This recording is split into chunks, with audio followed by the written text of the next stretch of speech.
Hello friend, भारतीय study compass में आपका स्वागत है। चलिए इस वीडियो में बात करेंगे सिविल इंजीनियरिंग का जो 5000 क्वेश्चन का सीरीज स्टार्ट किए हैं। इसमें हम कवर करेंगे सॉइल मैकेनिक्स, जिसका ये पार्ट 2 है, जिसमें टोटल 100 क्वेश्चन डिस्कस करेंगे।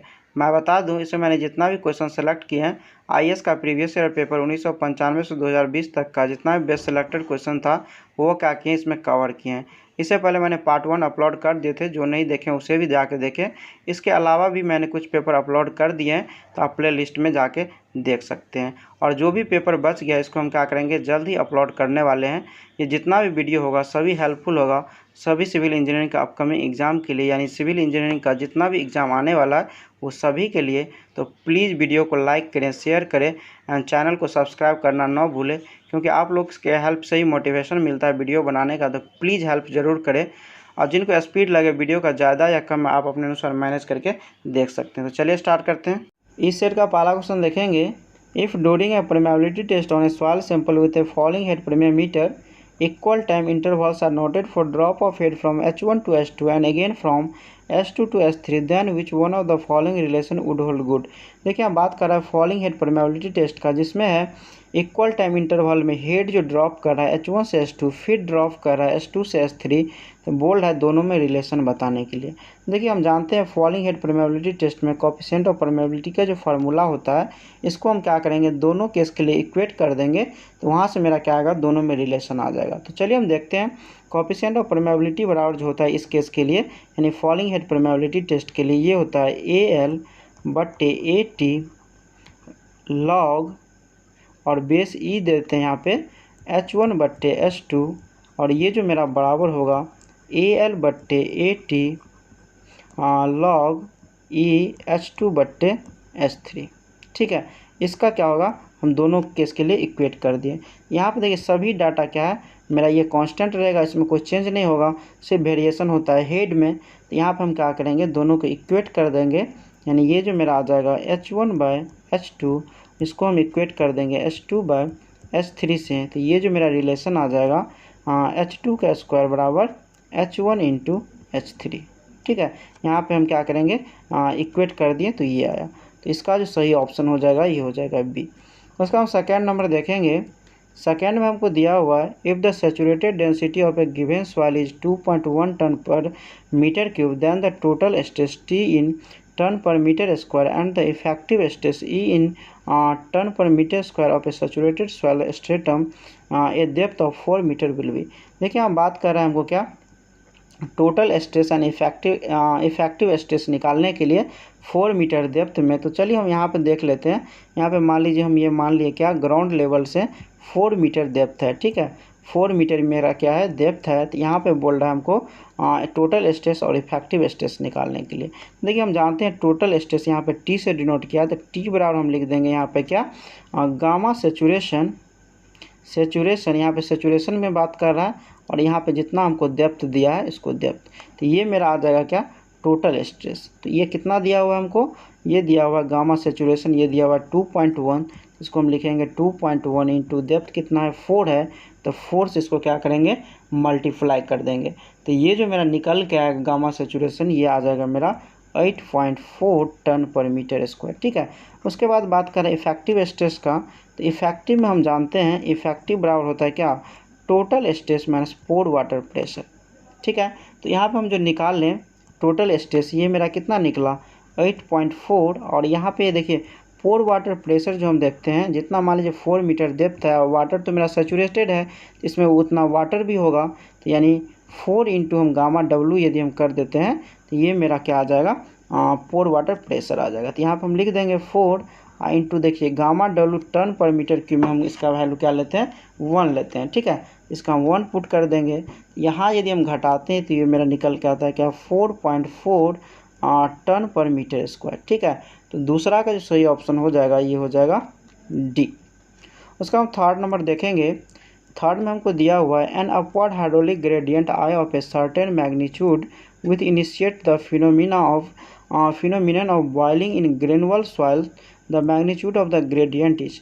देखिए हम बात कर रहे हैं हाइड्रोलिक ग्रेडियंट का, मतलब आई का वैल्यू क्या होगा, जब क्या होगा, बॉइलिंग इन ग्रेनुअल सॉइल के केस में, ठीक है। तो हम जानते हैं हाइड्रोलिक ग्रेडियंट का जो फार्मूला होता है क्रिटिकल हाइड्रोलिक ग्रेडियंट का, ये होता है ICR equal to G-1/1 + E, ठीक है। तो आप देखिए G का जो वैल्यू इस केस के लिए हम लगभग जो लेते हैं ये यूज करते हैं कितना 2.65, ठीक है, 1 हो गया। और E का वैल्यू हम लेते हैं 0.7। इस ग्रेनुअल सॉइल के केस में हम क्या लेते हैं, G का वैल्यू 2.65 और E का वैल्यू लेते हैं 0.7। तो इसको यदि हम सॉल्व करके निकालते हैं तो ये जो मेरा निकल के आता है 0.971, ठीक है। और ये जो अप्रॉक्स बराबर है किसका, 1 का। तो इसका जो सही ऑप्शन हो जाएगा थर्ड का, ये हो जाएगा C। मतलब क्रिटिकल ग्रेडियंट जो हो जाएगा इस केस में ये हो जाएगा 1 के बराबर, ठीक है। इसका हो गया C। उसका हम 4 नंबर देखेंगे। 4 में हमको दिया हुआ a deposit of a fine sand has a porosity and specific gravity of soil solid is G। The hydraulic gradient of the deposit to developed boiling condition of sand is given by. देखिए यहाँ पर बात कर रहा है hydraulic gradient का, मतलब critical hydraulic gradient का। तो ये हम अभी फार्मूला देखे हैं, ICR बराबर क्या होता है G-1/1 + E।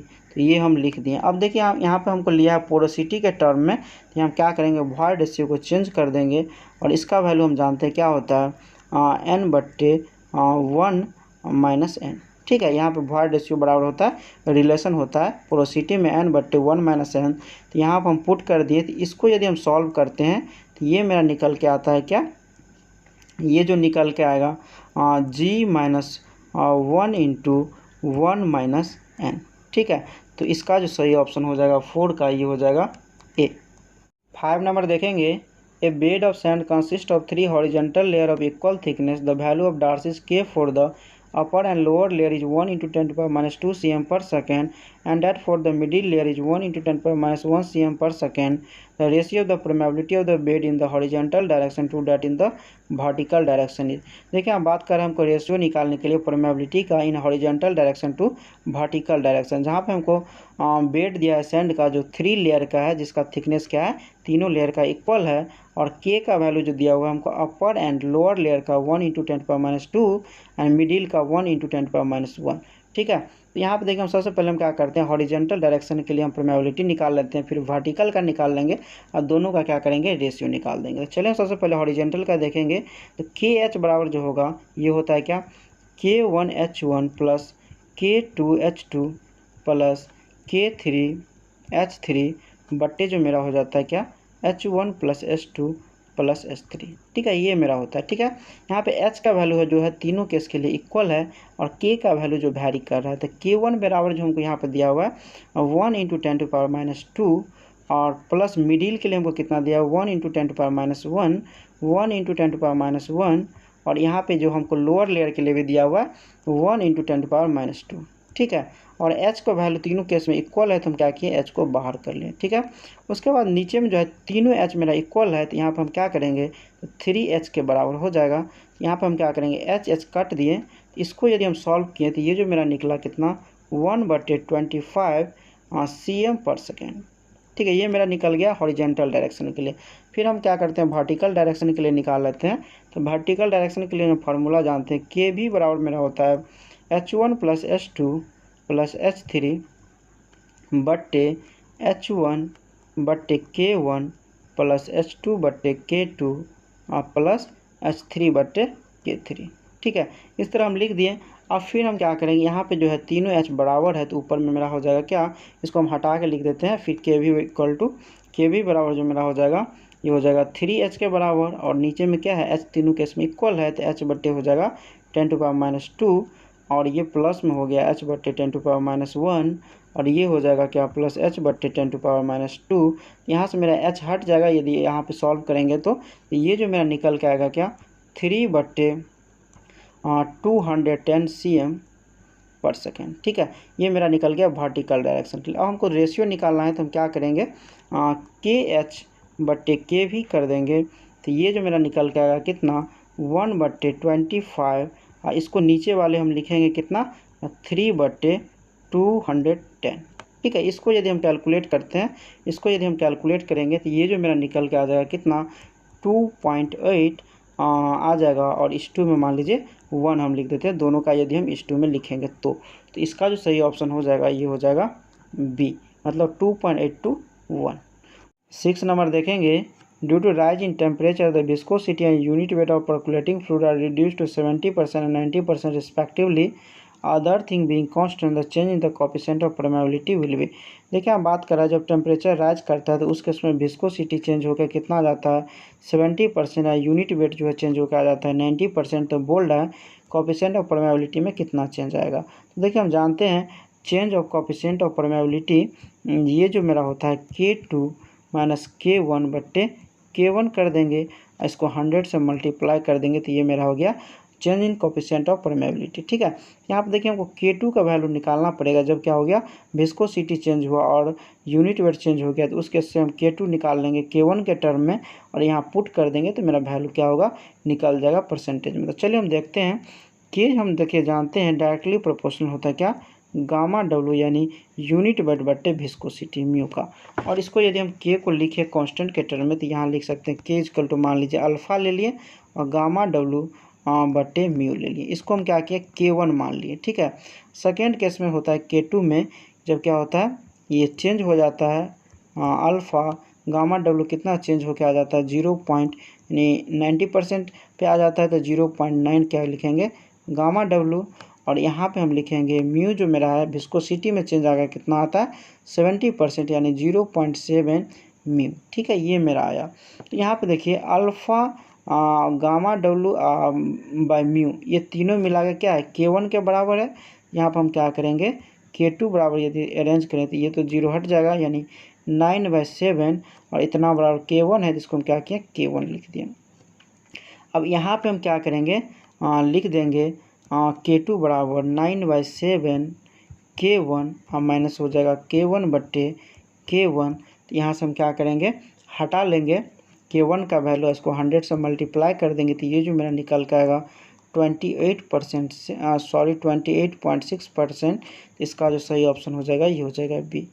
7 नंबर देखेंगे, which one of the following equation correctly given the relationship between the specific gravity of soil grain G and the hydraulic gradient I to the initiate quick condition in a sand having a void ratio of 0.5। देखिए अब हमको बात कर रहे हैं relationship दिखाने के लिए स्पेसिफिक ग्रेविटी G में और हाइड्रोलिक ग्रेडियंट I में जहाँ पे हमको void रेशियो दिया हुआ है 0.5।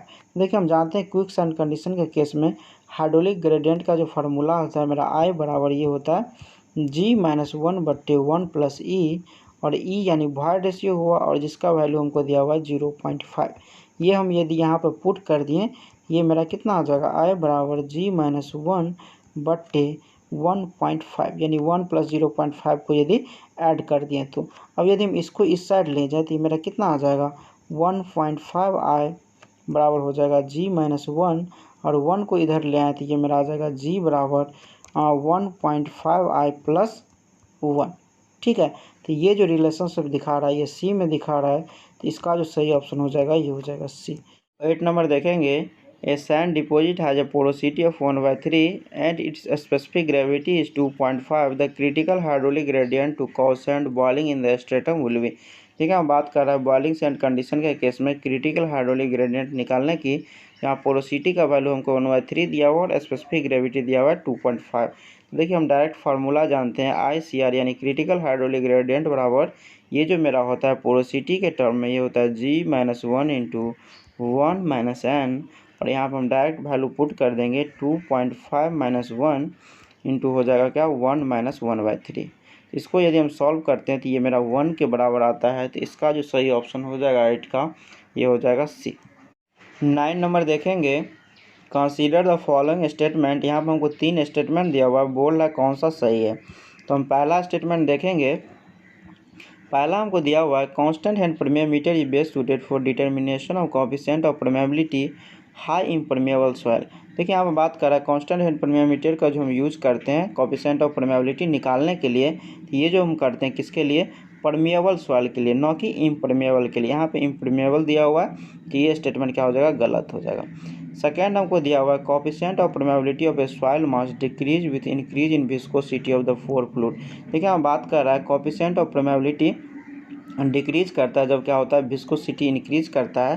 तो ये हम रिलेशनशिप जानते हैं क्या के इज प्रोपोर्शनल होता है क्या, गामा डब्लू बट्टे म्यू का। ठीक है, तो म्यू हो गया मेरा क्या, विस्कोसिटी, तो यहाँ इन्वर्सली प्रोपोर्शनल हो गया। तो यहाँ पे देखिए के डिक्रीज करेगा तो यानी म्यू इंक्रीज करेगा, तो ये स्टेटमेंट क्या होगा, सही होगा। ठीक है, उसके बाद थर्ड है coefficient of permeability of soil mass increase with increase in temperature of the fluid. देखिए अब हम बता दें, जब टेम्परेचर इंक्रीज करता है तो क्या होता है, विस्कोसिटी मेरा क्या होता है, डिक्रीज करता है। तो ये भी स्टेटमेंट क्या हो जाएगा, सही हो जाएगा। यानी यहाँ पे दिया हुआ है coefficient of permeability of soil mass increase with increase in temperature. जो कि टेम्परेचर जब इंक्रीज होगा तो म्यू का वैल्यू डिक्रीज होगा, तो ऑटोमेटिक है जो क्या, के का वैल्यू इंक्रीज होगा। तो यानी ये भी स्टेटमेंट क्या है, सही है। तो 9 का जो सही ऑप्शन हो जाएगा ये हो जाएगा सी, यानी 2 और 3 क्या है, सही है। 10 नंबर देखेंगे, the following data were obtain when a sample of medium sand was tested in a constant head permeameter. देखिए हम बात कर रहे हैं कांस्टेंट हेड परमेबिलिटी टेस्ट जो करते हैं, तो उसके लिए हमको एरिया दिया हुआ है कितना, 100 cm² और हाइड्रोलिक ग्रेडियंट आई दिया हुआ है 10 और डिस्चार्ज दिया हमको कितना, 10 cc/सेकेंड। हमको बोल्ड है क्या निकालने के लिए, the coefficient of permeability of sand निकालने के लिए। ठीक है, यानी के का वैल्यू बोल रहा है निकालने के लिए। हम जानते हैं क्या, कांस्टेंट एंड परमेबिलिटी में ये जो रिलेशन होता है Q इक्वल टू KIA। ठीक है, तो यहाँ पर हमको Q कितना दिया हुआ है, 10 cc/सेकेंड दिया हुआ है। K का वैल्यू हमको निकालना है, I हमको दिया हुआ है 10 और एरिया दिया हुआ है हमको 100, ये दिया है सेंटीमीटर² में। ठीक है, तो यहाँ से यदि हम K का वैल्यू निकालते हैं तो ये निकल के आता है K बराबर कितना, 1/100 cm/सेकेंड। ठीक है, इसको यदि हम मीटर में चेंज करके लिखें तो ये मेरा कितना आ जाएगा, 10⁻⁻⁴ मीटर/सेकेंड। तो इसका जो सही ऑप्शन हो जाएगा 10 का, ये कितना हो जाएगा, ये हो जाएगा सी। 11 नंबर देखेंगे, the total neutral and effective vertical stress in ton per metre square at a depth of 5 metre below the surface of a fully saturated soil deposit with a saturated density of 2 ton per metre cube वो respectively भी। देखिए हम बात कर रहे हैं हमको क्या, टोटल स्ट्रेस निकालने के लिए न्यूट्रल स्ट्रेस निकालने, न्यूट्रल हम बोलते हैं पोर वाटर प्रेशर को।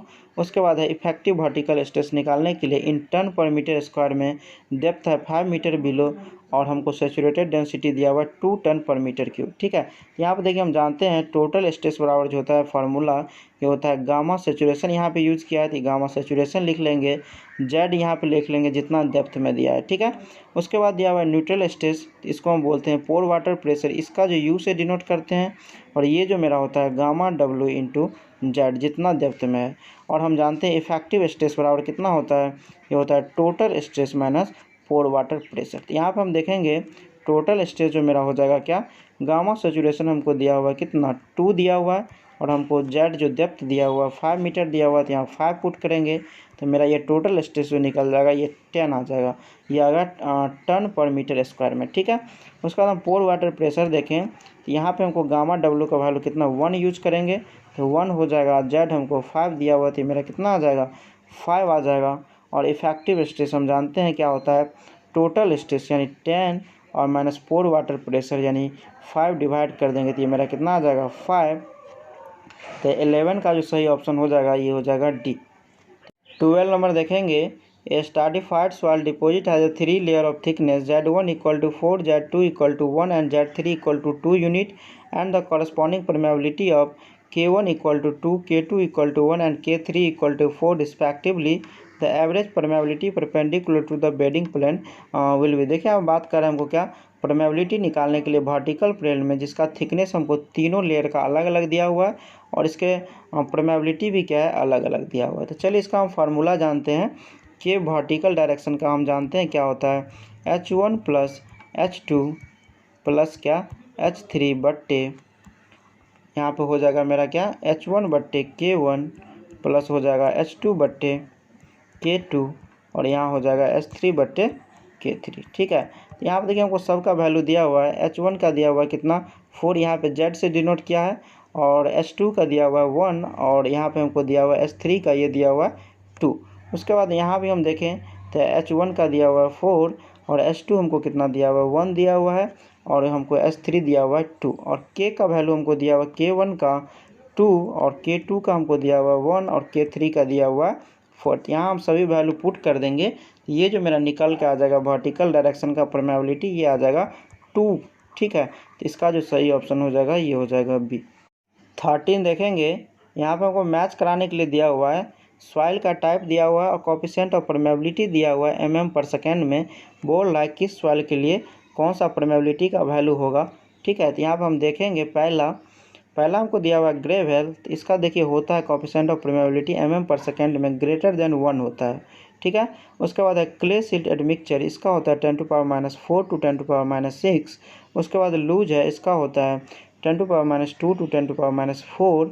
उसके बाद है होमोजीनियस क्ले, इसका होता है लेस देन 10⁻�6। तो इसका जो सही ऑप्शन हो जाएगा 13 का, ये हो जाएगा डी, मतलब ए का 1, बी का 4, सी का 2 एंड डी का 3। 14 नंबर देखेंगे, the installation of sand drain in clay soil cause the soil adjacent to the sand drain undergo which one of the following. देखिए हम बात कर रहा है, जब हम क्या करते हैं इंस्टॉल करते हैं सैंड ड्रेन क्ले सॉइल में, तो इसके अराउंड जितना भी सॉइल है ये क्या होता है रिमोल्ड हो जाता है, जिससे क्या होता है कोएफिशिएंट ऑफ कंसोलिडेशन डिक्रीज कर जाता है, जिसके कारण क्या होता है हॉरिजॉन्टल परमेबिलिटी डिक्रीज हो जाता है। ठीक है, तो इसका जो सही ऑप्शन हो जाएगा ये हो जाएगा सी, यानी इसके कारण क्या होगा हॉरिजॉन्टल परमेबिलिटी डिक्रीज हो जाएगा। 15 नंबर देखेंगे, कंसीडर द फॉलोइंग स्टेटमेंट, यहाँ पे हमको 2 स्टेटमेंट दिया हुआ है, बोल रहा है कौन सा सही है। पहला देखेंगे organic matter increase the permeability of a soil. देखिए ऑर्गेनिक मैटर के चलते जो है परमेबिलिटी डिक्रीज करता है, तो ये स्टेटमेंट क्या है गलत है। उसका सेकंड है entrapped air decrease the permeability of a soil. देखिए एयर जब इंट्रैप्ट करता है सॉइल में, इसके चलते भी क्या होता है परमेबिलिटी डिक्रीज होता है, तो ये स्टेटमेंट क्या है सही है, यानी इसका जो सही ऑप्शन हो जाएगा बी, यानी 2 ओनली क्या है सही है। उसका हम 16 नंबर देखेंगे, 16 में हमको दिया हुआ है कंसीडर द फॉलोइंग स्टेटमेंट। यहाँ पर हमको 3 स्टेटमेंट दिया हुआ है, बोल रहा है कौन सा सही है। पहला हम देखेंगे permeability of a soil decrease as the effective stress acting on the soil increase. देखिए होता क्या है यहाँ पर जब इफेक्टिव स्ट्रेस इंक्रीज होता है तो वॉइड रेशियो क्या होता है डिक्रीज होता है, जिसके कारण क्या होता है परमेबिलिटी डिक्रीज करता है। ठीक है, तो इसका जो है ये स्टेटमेंट क्या है सही है। उसके बाद सेकेंड है the presence of organic matter in the soil increase its permeability. ये हम जस्ट प्रीवियस क्वेश्चन में देखे हैं, तो ये स्टेटमेंट क्या है गलत है, मतलब ऑर्गेनिक मैटर में जो है परमेबिलिटी डिक्रीज करता है, तो ये स्टेटमेंट गलत है। उसके बाद है entrapped air decrease the permeability of a soil.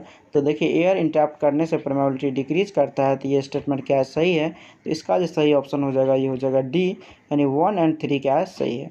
उसका हम 17 देखेंगे, 17 में हमको दिया हुआ है कंसीडर द फॉलोइंग स्टेटमेंट। यहाँ पे हमको 3 स्टेटमेंट दिया हुआ है, बोल रहा है कौन कौन सही है। ठीक है, यहाँ पे देखिए दिया हुआ है पहला quick sand is a special variety of A sand, तो ये स्टेटमेंट गलत है। देखिए क्विक सैंड कंडीशन एक तरह का हाइड्रोलिक कंडीशन है, ये कोई सैंड का वेराइटी नहीं है, तो ये स्टेटमेंट क्या है गलत है।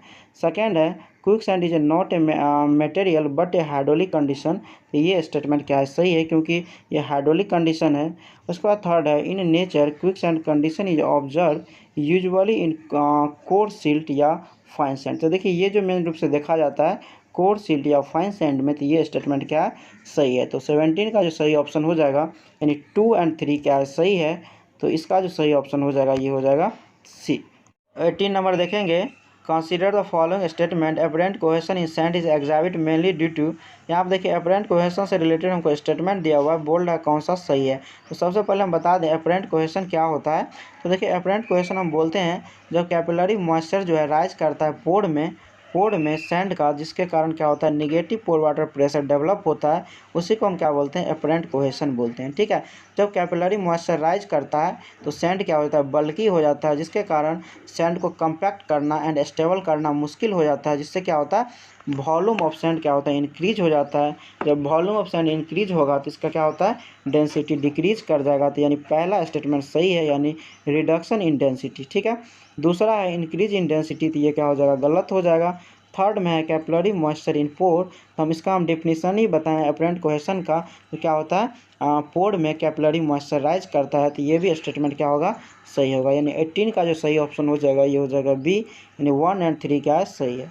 उसके बाद हम देखेंगे 19 में हमको दिया हुआ है consider the following statement the hydraulic head. 19 देखेंगे कंसीडर द फॉलोइंग स्टेटमेंट, यहाँ पर हमको 3 स्टेटमेंट दिया हुआ है, बोल रहा है कौन सा सही है। तो हम पहला देखेंगे the hydraulic head at a point in the soil include piezometric head as well as datum head. तो ये स्टेटमेंट क्या है, गलत है, क्योंकि पिजोमेट्रिक हेड में ऑलरेडी जो है डेटम हेड इंक्लूडेड होता है, तो अलग से हम क्या करते हैं, डेटम हेड को नहीं लेते हैं। ठीक है, उसके बाद सेकंड देखेंगे, piping in soil occurs when the effective pressure become equal to 0। देखिए पाइपिंग जब सॉइल में स्टार्ट होता है तो क्या होता है, इफेक्टिव स्ट्रेस जो होता है 0 होता है, तो ये स्टेटमेंट क्या है, सही है। उसके बाद थर्ड है, piping in soil occurs when soil is highly porous. तो देखिए पाइपिंग जो होता है सॉइल में स्टार्ट जो होता है, ये जब हाईली पोरस होता है तो नहीं होता है, तो ये स्टेटमेंट भी क्या है, गलत है। तो 19 का जो सही ऑप्शन हो जाएगा, ये हो जाएगा डी, यानी ओनली 2 क्या है, सही है। उसका हम 20 नंबर देखेंगे। 20 में हमको दिया हुआ है, कंसीडर द फॉलोइंग स्टेटमेंट। यहाँ भी हमको 3 स्टेटमेंट दिया हुआ है। पहला है, sensitivity of natural soil deposit can not be less than 1। तो देखिए ये स्टेटमेंट गलत है, क्योंकि हम बताए थे पहला सेट का पहला ही क्वेश्चन में जो सेंसिटिविटी जो होता है 0.75 से 1.25 के बीच में लाइक करता है, तो यानी ये 1 से लेस भी होता है, तो ये स्टेटमेंट क्या हो गया, गलत हो गया। सेकेंड है, a saturated loose and deposit liquefy when water flow through it in upward direction under critical hydraulic gradient. तो ये स्टेटमेंट क्या है, सही है। उसके बाद है, एक quick clay has a very high sensitive. तो जिसमें जो मॉइस्चर कंटेंट ज़्यादा होता है, तो वो क्ले क्या होता है, ज़्यादा सेंसिटिव होता है, तो ये भी स्टेटमेंट क्या हो जाएगा, सही हो जाएगा। तो 20 का जो सही ऑप्शन हो गया, ये हो गया डी, यानी 2 और 3 क्या है, सही है। उसका हम 21 देखेंगे।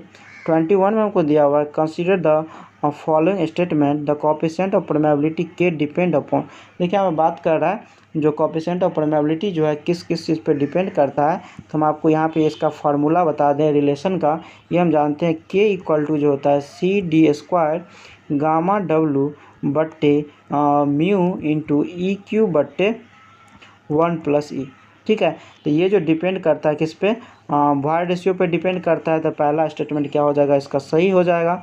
दूसरा है ड्यूरेबिलिटी ऑफ फ्लो पे। तो देखिए यहाँ पे ड्यूरेशन ऑफ फ्लो है, तो टाइम पे तो डिपेंड नहीं कर रहा है, तो ये स्टेटमेंट क्या है, गलत है। थर्ड है, equivalent diameter of the soil grain. तो देखिए यहाँ पे डाया की बात कर रहा है, तो डाया मतलब ये साइज यानी शेप की बात करता है, यानी शेप ऑफ द पार्टिकल या equivalent diameter of the soil grain, यानी ये दोनों क्या है, सही है। यानी इसमें जो है ओनली 2 स्टेटमेंट गलत है, उसके अलावा 1, 3, 4 क्या है, सही है। तो इसका जो 21 का सही ऑप्शन हो जाएगा, ये हो जाएगा सी, यानी 1, 3 और 4 क्या है, सही है। उसका हम बात करेंगे 22 का। तो 22 में हमको दिया हुआ है, a soil has a discharge velocity of 5 × 10⁻⁷ metre per second and a void ratio of 0.50, its seepage velocity will be.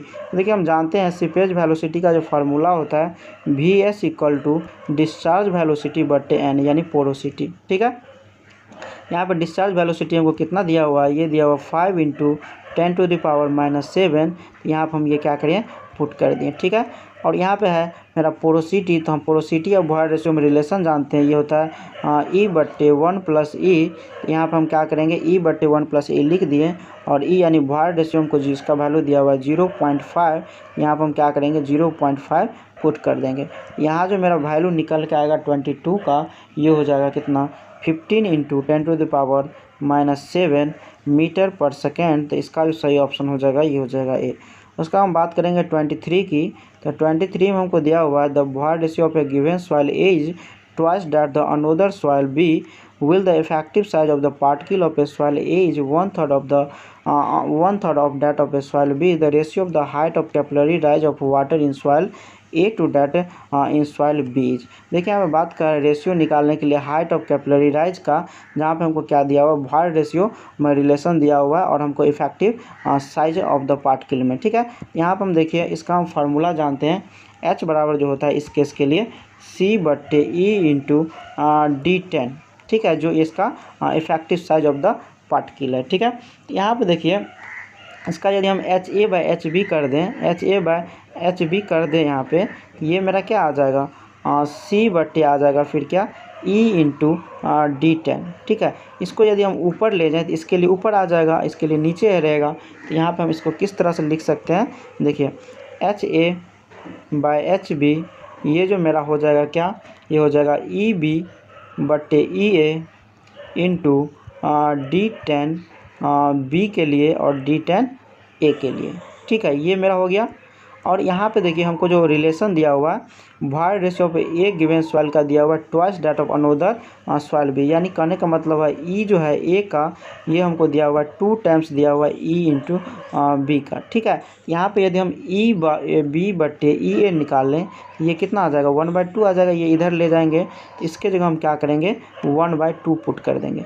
ठीक है, यहाँ पे आ जाएगा 1/2 और यहाँ पे देखिए हमको दिया हुआ D10 बट्टे D10 बी बट्टे ए, तो यहाँ पे हमको दिया हुआ क्या effective size of particle A का जो दिया हुआ 1/3 दिया हुआ बी का। ठीक है, तो यहाँ पे देखिए हम देखें फिर से हटा के यहाँ पे हम देखें तो देखिए D10 जो है ए का मेरा कितना हो जाएगा 1/3 हो जाएगा D10 बी का। ठीक है, यहाँ पे मेरा बी का हो गया, तो यहाँ पे क्या हो जाएगा D10 बी बट्टे यदि हम D10 ए देखें तो ये बराबर आ जाएगा 3 का। तो यहाँ पे यदि उस वैल्यू में हम पुट कर दें यानी कितना आ जाएगा 1/2 इंटू 3, यानी ये जो बराबर आ जाएगा 1.5 का। इसका जो सही ऑप्शन हो जाएगा ये हो जाएगा सी। उसका हम देखेंगे 24 में हमको स्टेटमेंट दिया हुआ है consider the following assumption are regard the field permeability test. यहाँ पे देखिए फील्ड परमेबिलिटी टेस्ट से रिलेटेड हमको स्टेटमेंट दिया हुआ है, बोल रहा है कौन सा सही है। तो देखिए हम पहला देखेंगे, पहला हमको दिया flow in laminar and Darcy law is valid. देखिए लेमिनार फ्लो के लिए जो डार्सी लॉ जो दिया गया है वो दिया गया है लेमिनार फ्लो के लिए, तो ये स्टेटमेंट क्या है सही है। उसके बाद सेकेंड है the flow in horizontal and uniform at all the point in the vertical section, तो ये भी क्या है सही है, यानी फ्लो जो होता है हॉरिजॉन्टल होता है एंड यूनिफॉर्म होता है all point in the vertical section. ठीक है, उसके बाद थर्ड है the velocity of flow is proportional to the tangent magnitude the hydraulic of gradient. तो देखिए हम जानते हैं v बराबर जो होता है के आई का, तो यहाँ पे v जो हो गया i का क्या हो गया डायरेक्टली प्रोपोर्शनल हो गया, तो इसका जो सही ऑप्शन हो गया ये हो गया डी, यानी 1, 2 एंड 3 सभी क्या है सही। 25 देखेंगे consider the following statement regarding permeability of soil. देखिए यहाँ पे परमेबिलिटी ऑफ सॉइल से रिलेटेड हमको स्टेटमेंट दिया हुआ है, बोल रहा है कौन सा सही है। तो हम पहला देखेंगे permeability of coarse grain soil inversely proportional to the specific surface area at a given porosity.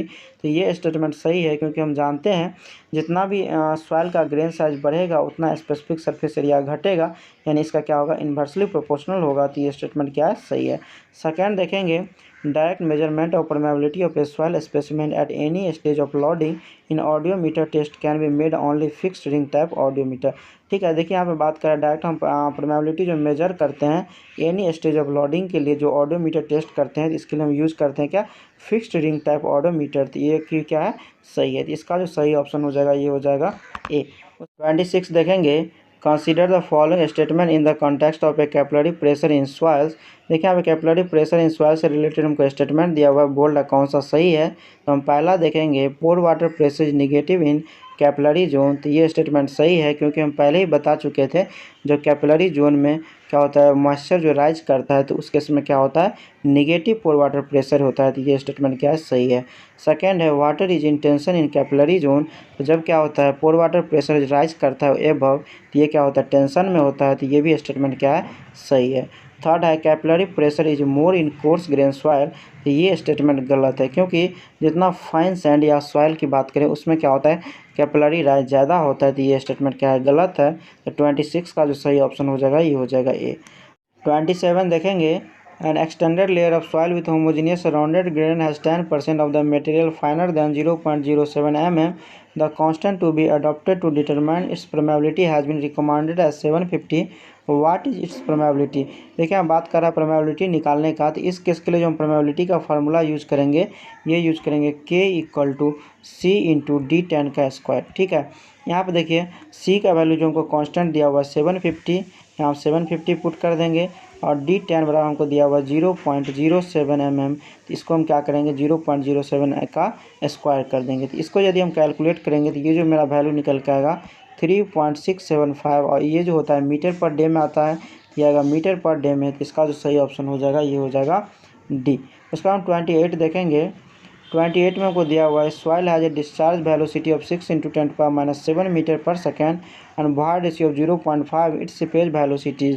देखिए ये क्वेश्चन रिपीटेड हो गया, मतलब इस टाइप का क्वेश्चन हम पहले देख चुके हैं, फिर भी हम यहाँ पे देखते हैं क्या होता है। सीपेज वेलोसिटी का फार्मूला होता है क्या discharge velocity v/.0 porosity n, यानी इसको हम वैल्यू यहाँ पे लिखें तो 6 × 10⁻⁷ लिखेंगे।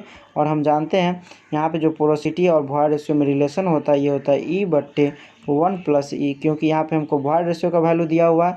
यहाँ पे वैल्यू पुट कर देंगे 0.5 बट्टे यहाँ पे 1 + 0.5। तो इसको यदि हम कैलकुलेट करते हैं तो ये आता है कितना 18 × 10⁻⁷ मीटर/सेकेंड। तो इसका जो सही ऑप्शन हो जाएगा ये हो जाएगा ए। उसका हम 29 देखेंगे। 29 में हमको दिया हुआ ए flow net is draw two obtain. देखिए फ्लो नेट जो हम ड्रॉ करते हैं तो ये से जो ऑब्टेन होता है क्या होता है, ये होता है exit gradient, uplift pressure and seepage quantity. तो इसका जो सही ऑप्शन हो जाएगा ये हो जाएगा सी। 30 नंबर देखेंगे।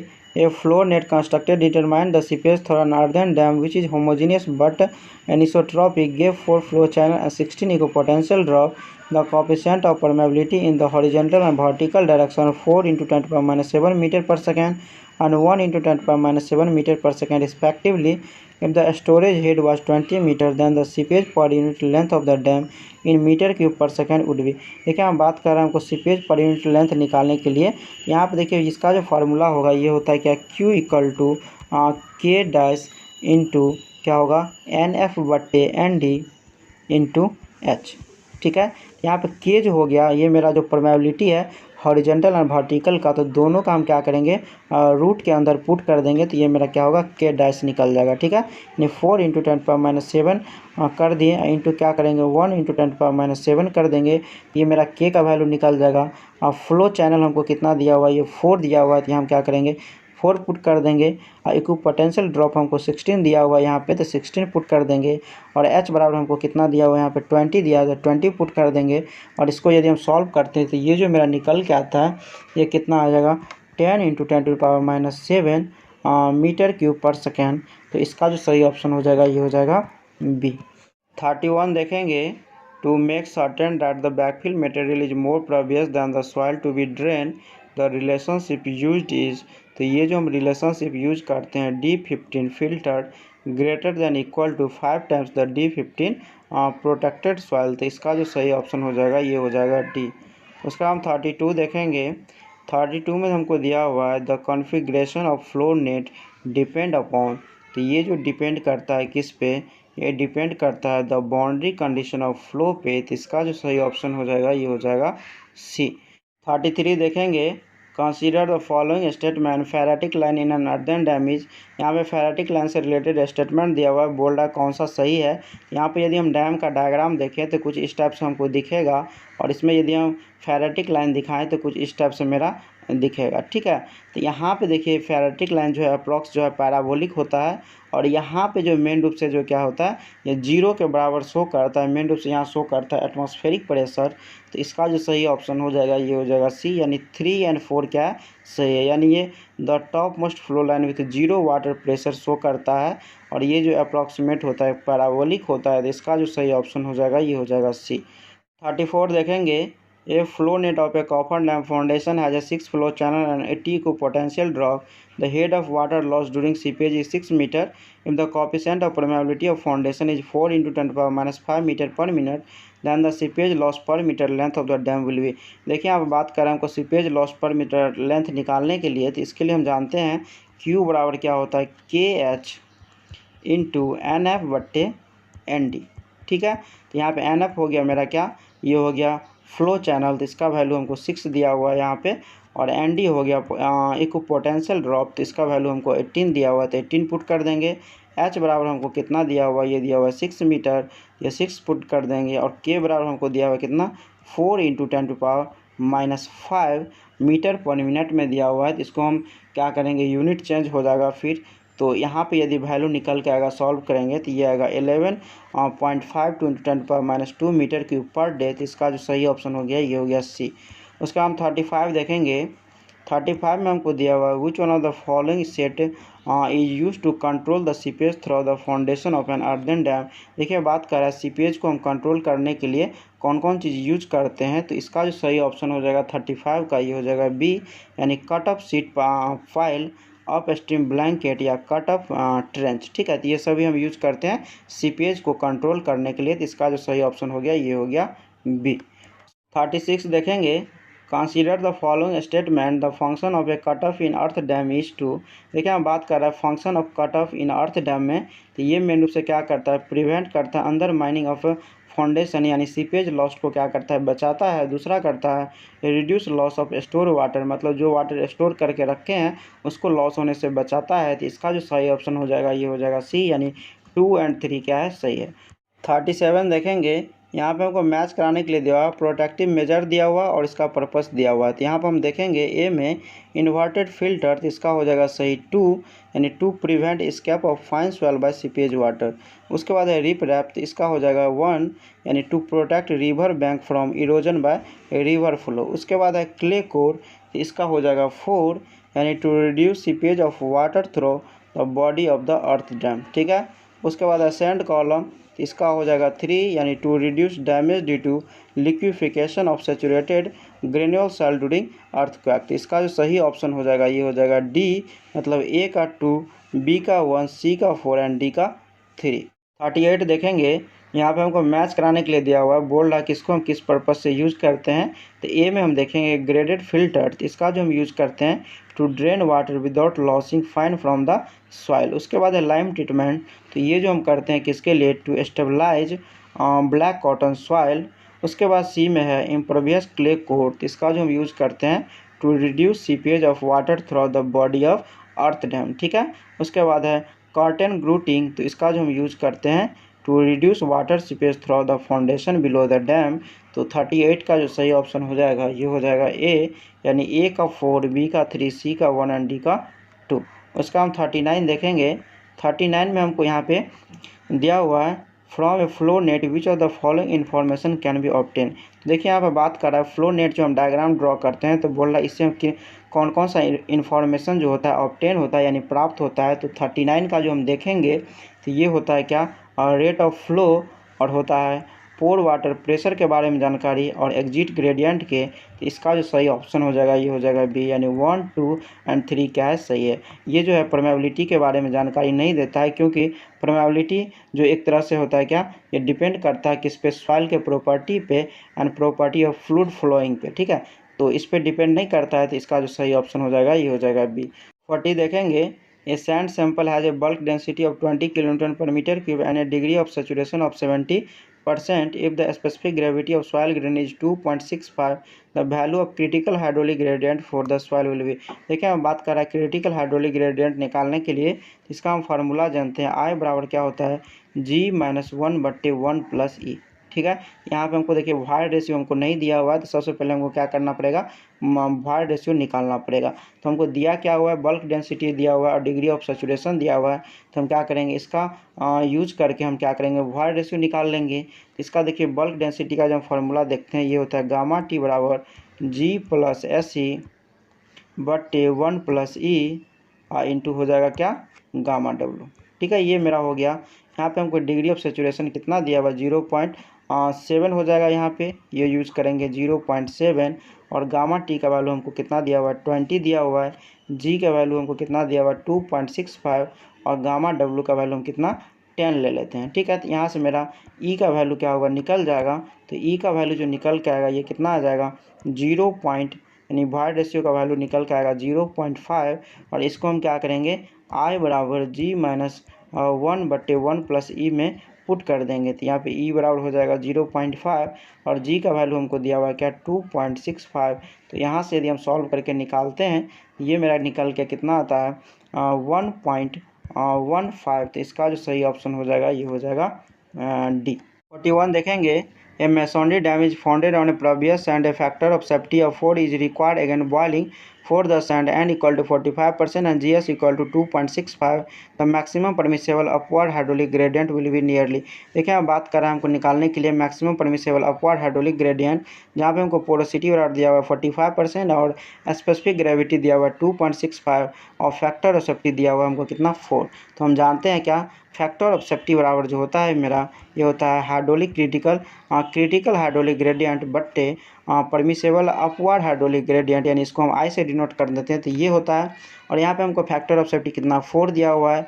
आई सी बराबर हम जानते हैं क्या होता है, G-1/1 + E और यहाँ पे हमको पोरोसिटी के टर्म में वैल्यू दिया हुआ है, तो हम क्या करेंगे, वाई रेशियो को चेंज कर देंगे, यानी n/1 - n। ठीक है, यहाँ पे हम लिख दें पोरोसिटी के टर्म में और सभी वैल्यू पुट कर देंगे, तो यहाँ से मेरा क्या आ जाएगा, I निकल जाएगा। तो G = मेरा क्या है 2.65, ये पुट कर दिए। और n = हमको कितना दिया है 45%, तो इसको हम पुट कर देंगे 0.45 और यहाँ भी कर देंगे 0.45। यहाँ से मेरा फैक्टर ऑफ 74 हो गया। तो यहाँ से I का वैल्यू जो निकल के आएगा ये आएगा क्या 0.23। तो इसका जो सही ऑप्शन हो जाएगा ये हो जाएगा B। 42 देखेंगे, standard Newmark influence chart is show in the figure if loaded equally the area mark 1 and 2 will yield pressure at the center such that। देखिए यहाँ पर हम कोई भी एरिया मार्क करें, yield प्रेशर होगा सेंटर पे, सभी केस में क्या होगा सेम होगा। तो इसका जो सही ऑप्शन होगा ये होगा C, यानी 1 and 2 yield द सेम। 43 देखेंगे, a concentrated load of 50 ton act vertically at a point on the soil surface if Boussinesq equation is applied for computation of stress, then the ratio of vertical stress at depth of 3 meter and 5 meter respectively vertically below the point application of the load will be। देखिए हम बात कर रहे हैं Boussinesq equation का use करके हमको क्या निकालने के लिए, वर्टिकल स्ट्रेस का रेशियो निकालने के लिए डेप्थ 3 मीटर में एंड 5 मीटर में। तो हम जानते हैं Boussinesq इक्वेशन का जो फार्मूला होता है ये होता है sigma z equal to KB into Q/Z²। ठीक है, तो यहाँ पे देखिए KB तो मेरे दोनों केस के लिए कांस्टेंट होगा, यहाँ पे Q भी दोनों केस के लिए सेम होगा, सिर्फ वेरिएशन होगा किसमें, Z में। यहाँ पे हम इस दोनों का क्या लेते हैं, रिलेशन ले लेते हैं, यानी हम ले लेंगे सिग्मा 1 मान लेते हैं इसको, ये जो हो जाएगा मेरा 1/Z1 का स्क्वायर। और यदि हम सिग्मा 2 ले लेंगे यानी Z1 हो गया, तो इस बट्टे आ जाएगा क्या 1/Z2 का स्क्वायर। इसको यदि हम अरेंज करके लिखें तो ये क्या लिख सकते हैं, Z2 का स्क्वायर बट्टे Z1 का स्क्वायर। ये मेरा कितना हो जाएगा 5 का स्क्वायर बट्टे 3 का स्क्वायर। यहाँ पे यदि इसको हम सॉल्व करें तो ये कितना निकल के आएगा, ये निकल के आएगा 2.78। तो इसका जो सही ऑप्शन हो जाएगा ये जाएगा D। ठीक है, उसका हम 44 देखेंगे। 44 में हमको दिया हुआ है for a vertical concentrated load acting on the surface of a semi infinite elastic soil mass vertical normal stress as a depth z is proportional to. तो जस्ट अभी हम प्रीवियस क्वेश्चन में देखे हैं Boussinesq इक्वेशन के अनुसार, यानी sigma stress Z बराबर जो होता है ये मेरा क्या होता है K इंटू Q/Z²। तो ये जो मेरा डेप्थ का क्या हो गया इन्वर्सली प्रोपोर्शनल हो गया। इसका जो सही ऑप्शन हो जाएगा 44 का ये हो जाएगा D।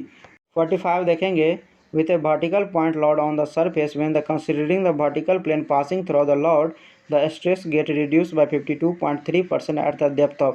देखिए बात करें स्ट्रेस जो रिड्यूस हो रहा है 52.3%, तो बोल रहा है कितने डेप्थ में होगा वो दिखाने के लिए। तो हम देखिए जानते हैं Boussinesq इक्वेशन के अनुसार स्ट्रेस जो वैल्यू आता है उसको हम क्या करेंगे यहाँ से इक्वेट कर देंगे जो स्ट्रेस यहाँ पे लॉस कर रहा है उससे, यहाँ मेरा क्या आ जाएगा डेप्थ निकल जाएगा।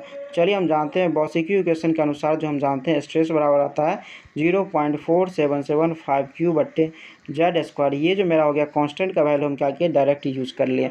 और स्ट्रेस हम जानते हैं जितना लॉस कर रहा है यहाँ पे ये दिखा रहा है कितना 1 - 0.523 दिखा रहा है, और ये कितना लॉड का। तो यहाँ पे यदि हम दोनों को इक्वेट कर दें तो देखिए इसको यदि हम सॉल्व करेंगे तो कितना 0.4775 के बराबर ही आता है, यानी इसको हटाएंगे तो कितना आ जाएगा 0.4775 Q/Z²। और ये जो इक्वेट हो जाएगा कितना 0.4775 Q के। ठीक है, यहाँ पे देखिए ये पॉइंट हट जाएगा, ये हट जाएगा, Q हट जाएगा, और ये मेरा बचा Z² बराबर कितना आ जाएगा 1 आ जाएगा, Z² बराबर 1 आ जाएगा। तो हम Z का वैल्यू देखेंगे तो ये क्या आ जाएगा 1 के बराबर आएगा। तो इसका जो सही ऑप्शन हो जाएगा ये हो जाएगा D। 46 देखेंगे, in the case of a stratified soil layer the best equation that can be adopted for computing the pressure distribution। देखिए हम बात कर रहा है स्ट्राटिफाइड सॉइल लेयर के लिए बेस्ट इक्वेशन हम कौन सा यूज करते हैं प्रेशर डिस्ट्रीब्यूशन कैलकुलेट करने के लिए। तो इस सॉइल के लिए हम क्या करते हैं वेस्टरगार्ड इक्वेशन का यूज करते हैं। ठीक है, Boussinesq इक्वेशन का जो हम यूज करते हैं किसके लिए, जब सॉइल क्या हो आइसोट्रॉपिक हो। तो इसका जो सही ऑप्शन हो जाएगा ये हो जाएगा C। उसका हम 47 देखेंगे, in a Newmark influence chart for a stress distribution there are 10 concentric circle and 50 radius line। the influence factor of the chart is। देखिए इन्फ्लुएंस फैक्टर जो हम निकालते हैं इन्फ्लुएंस फैक्टर ये जो होता है 1/टोटल नंबर ऑफ सब एरिया। ठीक है, और ये जो मेरा बराबर हो जाएगा किसका 1/, यहाँ पे हमको 10 दिया हुआ है इंटू कितना 50 दिया हुआ है, 10 कंसेंट्रिक सर्किल दिया हुआ है, 50 रेडियल लाइन दिया हुआ है, तो दोनों को मल्टीप्लाई कर देंगे तो यहाँ से मेरा क्या आ जाएगा, इन्फ्लुएंस फैक्टर निकल जाएगा और ये जो निकल के आ जाएगा क्या 0.002, तो इसका जो सही ऑप्शन हो जाएगा ये हो जाएगा बी। 48 देखेंगे, sigma x is the vertical stress at depth equal to z in the soil mass due to surface point load q, the vertical stress at depth equal to 2z will B.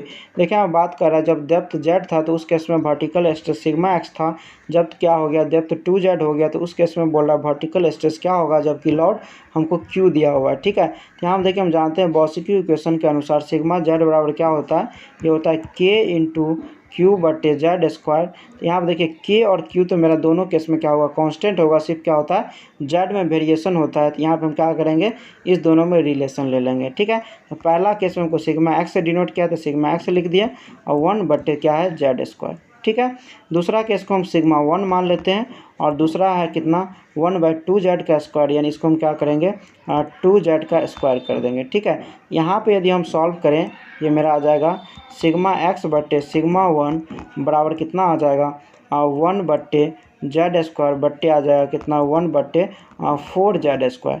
ये जो मेरा क्या हो जाएगा हट जाएगा और ये 4 ऊपर आ जाएगा, यानी कहने का मतलब ये हो गया सिग्मा एक्स बाय सिग्मा 1 जो मेरा हो जाएगा किसका 4 के बराबर।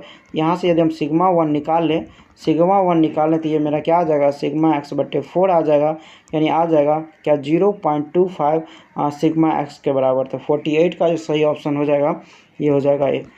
49 देखेंगे, the change in the vertical stress in the soil mass estimated by Boussinesq equation when Poisson's ratio of soil change from 0.3 to 0.5 will be. देखिए हमें बात कर रहा है पॉइजन्स रेशियो जब चेंज हो रहा है 0.3 से 0.5 में, तो बोल रहा है वर्टिकल स्ट्रेस में क्या चेंजिंग आएगा। देखिए हम जानते हैं बॉसिक्यू इक्वेशन के अनुसार सिग्मा जेड बराबर क्या होता है, ये होता है 3q बट्टे 2 पाई जेड स्क्वायर, कोस्ट में होगा क्या 1 बट्टे 1 प्लस r बट्टे जेड का क्या होगा स्क्वायर और होल का पावर होता है क्या 5/2। ठीक है, तो उस केस में देखिए ये जो मेन डिपेंड करता है r/z का रेशियो पे। ठीक है, पॉइजन्स रेशियो पे जो है बॉसिक्यू इक्वेशन डिपेंड नहीं करता है, यानी इसका स्ट्रेस में क्या होगा कोई भी चेंजिंग नहीं होगा। इसका जो सही ऑप्शन हो जाएगा ये हो जाएगा डी। 50 देखेंगे, stress obtain from Boussinesq theory are consider reasonable satisfactory in foundation engineering because, इसका जो सही ऑप्शन हो जाएगा ये हो जाएगा D. They consider elastic soil medium and the intensity of allowable stress below foundation in most case are quite small and justify elastic solution. तो इसका हो गया ये हो गया डी। 51 देखेंगे, Westergaard formula for vertical stress give greater value of stress than that by the Boussinesq formula when r/z exceed. देखिए जब r/z एक्सीड कर जाता है 1.5 से तब क्या हो जाता है वेस्टरगार्ड फार्मूला के द्वारा जो हम वर्टिकल स्ट्रेस निकालते हैं वो ग्रेटर होता है बॉसिक्यू फार्मूला से। तो इसका जो सही ऑप्शन हो जाएगा ये हो जाएगा ए। तो देखेंगे कंसीडर द फॉलोइंग स्टेटमेंट, यहाँ पे हमको 2 स्टेटमेंट दिया हुआ है, बोल रहा है कौन सा सही है। तो हम पहला देखेंगे Westergaard theory of stress distribution is more appropriate for soil deposit which exhibit large lateral strength. देखिए ये स्टेटमेंट गलत है, क्योंकि वेस्टरगार्ड थ्योरी जो है एजम्पशन है कि इस पे इलास्टिक सॉइल पे, तो इसमें क्या होता है लार्ज डिफॉर्मेशन नहीं होता है। तो ये स्टेटमेंट क्या हो गया ये गलत हो गया। सेकेंड है Newmark's influence chart can be use the determination of vertical stress under the any slope of the loaded area. तो देखिए यहाँ पे जो बात कर रहा है any slope of the loaded area, तो ये स्टेटमेंट गलत है, क्योंकि ये जो है any shape of the loaded area होता है। तो ये स्टेटमेंट भी क्या हो गया गलत हो गया। तो इसका जो सही ऑप्शन हो गया ये हो गया डी। 53 देखेंगे, an isobar is a line which connect all point below the ground surface at which. देखिए मैं बात कर रहा है आइसोबार एक लाइन है जो कनेक्ट करता है all point below the ground surface. वो कहाँ करता है जहाँ पे वर्टिकल स्ट्रेस सेम होता है। तो इसका जो सही ऑप्शन हो जाएगा ये हो जाएगा C, the vertical stress is the same. उसके बाद 54 देखेंगे, 54 हमको दिया हुआ a concentrated load of 50 kilonewton act on the surface of ground increase in the vertical stress directly below the load at a depth of 4 metre will be value of the influence factor is 0.48। देखिए यहाँ पे बोल रहा है vertical stress निकालने के लिए, तो हम जानते हैं वर्टिकल स्ट्रेस के लिए बॉसिक्यू फार्मूला से ये होता है सिग्मा जेड इक्वल टू के इंटू क्यू बट्टे जेड स्क्वायर। ठीक है, यहाँ पे हमको के हो गया इन्फ्लुएंस फैक्टर, यानी इसका वैल्यू दिया हुआ 0.48 और क्यू बराबर दिया हुआ कितना 50 किलोमीटर। तो इसको हम पुट कर देंगे 50 किलोमीटर और हमको जेड बराबर कितना दिया हुआ 4 मीटर। तो यहाँ क्या करेंगे 4 का स्क्वायर कर देंगे। इसको यदि हम सॉल्व करते थे ये मेरा निकल के आता है 1.492 और इसको हम कितना लिख सकते हैं 1.5 के बराबर। और ये जो हो गया इसका सही ऑप्शन ये हो गया ए, यानी 1.5 kilo newton per metre square. इसका हम 55 देखेंगे, the natural void ratio of saturated clay stratum 3 metre thick is 0.90. The final void ratio of the clay at the end of consolidation is expected to be 0.71. The total consolidation settlement of the clay strata. देखिए अब हमको बात कर रहा है consolidation settlement निकालने का, तो हम रिलेशन जानते हैं क्या, चेंज ऑफ एच बट्टे हम एच जानते हैं, ये क्या होता है चेंज ऑफ वॉइड रेशियो बट्टे 1 प्लस इनिशियल वॉइड रेशियो। ठीक है, हाँ ये जो मेरा हो गया चेंज ऑफ वॉइड रेशियो, ये मेरा क्या होता है ई इनिशियल माइनस ई फाइनल। ठीक है, यहाँ पे मेरा इनिशियल वॉइड रेशियो कितना दिया हुआ है 0.9 दिया हुआ है, तो हम क्या करेंगे 0.9 पुट कर देंगे। और यहाँ पे ई फाइनल हमको दिया हुआ है 0.71, तो यहाँ पे क्या करेंगे 0.7 पुट कर देंगे। और यहाँ पे हमको ई नॉट दिया हुआ है 0.9, तो ये पुट कर देंगे। और हमको एच कितना दिया हुआ है, यहाँ पे एच दिया हुआ है 3 मीटर, तो हमको बोल रहा है सेटलमेंट यानी चेंज ऑफ हाइट निकालने के लिए। यहाँ से यदि हम सॉल्व करके निकालेंगे ये निकल के आएगा 0.3, यानी इसको 3 मीटर, तो यानी इसको हम लिखेंगे सेंटीमीटर में तो आ जाएगा 30 सेंटीमीटर। तो इसका जो सही ऑप्शन हो जाएगा ये हो जाएगा ए। 56 देखेंगे, two identical clay sample at the same site designated as A and B are subjected to consolidation test under identical loading condition. Drainage take place through one phase in sample A and through both the sample B. 50% consolidation of sample A occurs in 10 minutes.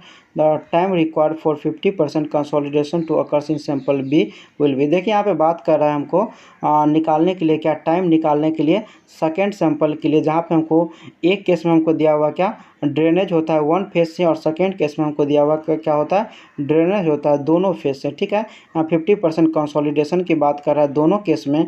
यहाँ पे देखिए हम relation जानते हैं time factor बराबर T V बराबर क्या होता है सी वी इंटू टी बट्टे एच स्क्वायर। ठीक है, यहाँ पे देखिए सभी डाटा मेरा कांस्टेंट होगा, सिर्फ टाइम और एच में क्या हो रहा है वेरिएशन हो रहा है। ठीक है, तो हम क्या करेंगे इस दोनों का रिलेशन ले लेंगे, और ये जो रिलेशन आएगा ये क्या आ जाएगा ये हो जाएगा T directly proportional H square के बराबर। ठीक है, तो हम क्या करेंगे पहला केस और दूसरा केस का हम रेशियो ले लेते हैं, मान लेते हैं टी ए है और दूसरा टी बी है। ये जो मेरा बराबर हो जाएगा क्या H A by H B के बराबर के होल स्क्वायर हो जाएगा। ठीक है, तो यहाँ पर देखिए टी ए इक्वल टू हमको कितना दिया हुआ है 10 मिनट दिया हुआ है, तो यहाँ 10 मिनट पुट कर देंगे।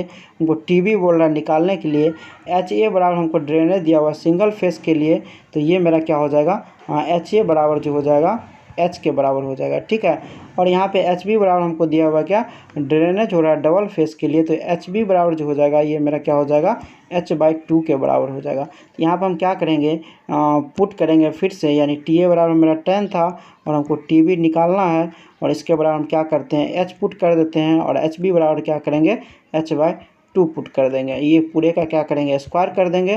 तो ये जो हम सॉल्व करेंगे तो ये कितना आ जाएगा ऊपर चल जाएगा, और यहाँ पे यदि हम क्या करेंगे टी बी इधर ले जाते हैं और इधर 4 आ जाएगा, तो यहाँ पे यदि हम करेंगे ये आ जाएगा 10/4, और ये कितना के बराबर हो जाएगा 2.5 मिनट के बराबर हो जाएगा। तो 56 का जो सही ऑप्शन हो जाएगा ये हो जाएगा डी।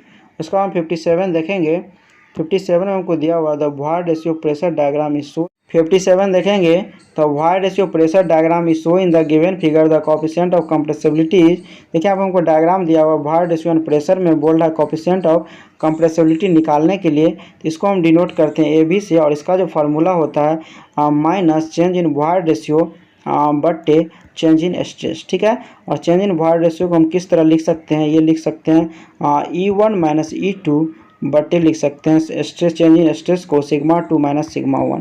यहाँ पे हमको दिया हुआ है वॉइड रेशियो E1 बराबर 0.6, तो यहाँ पे 0.6 पुट कर देंगे, और यहाँ पे E2 दिया हुआ है 0.7, तो यहाँ पे 0.7 पुट कर देंगे, और σ2 बराबर हमको दिया हुआ कितना 17.5, तो यहाँ 17.5 पुट कर देंगे, और σ1 इक्वल टू दिया हुआ 17, तो ये 17 पुट कर देंगे।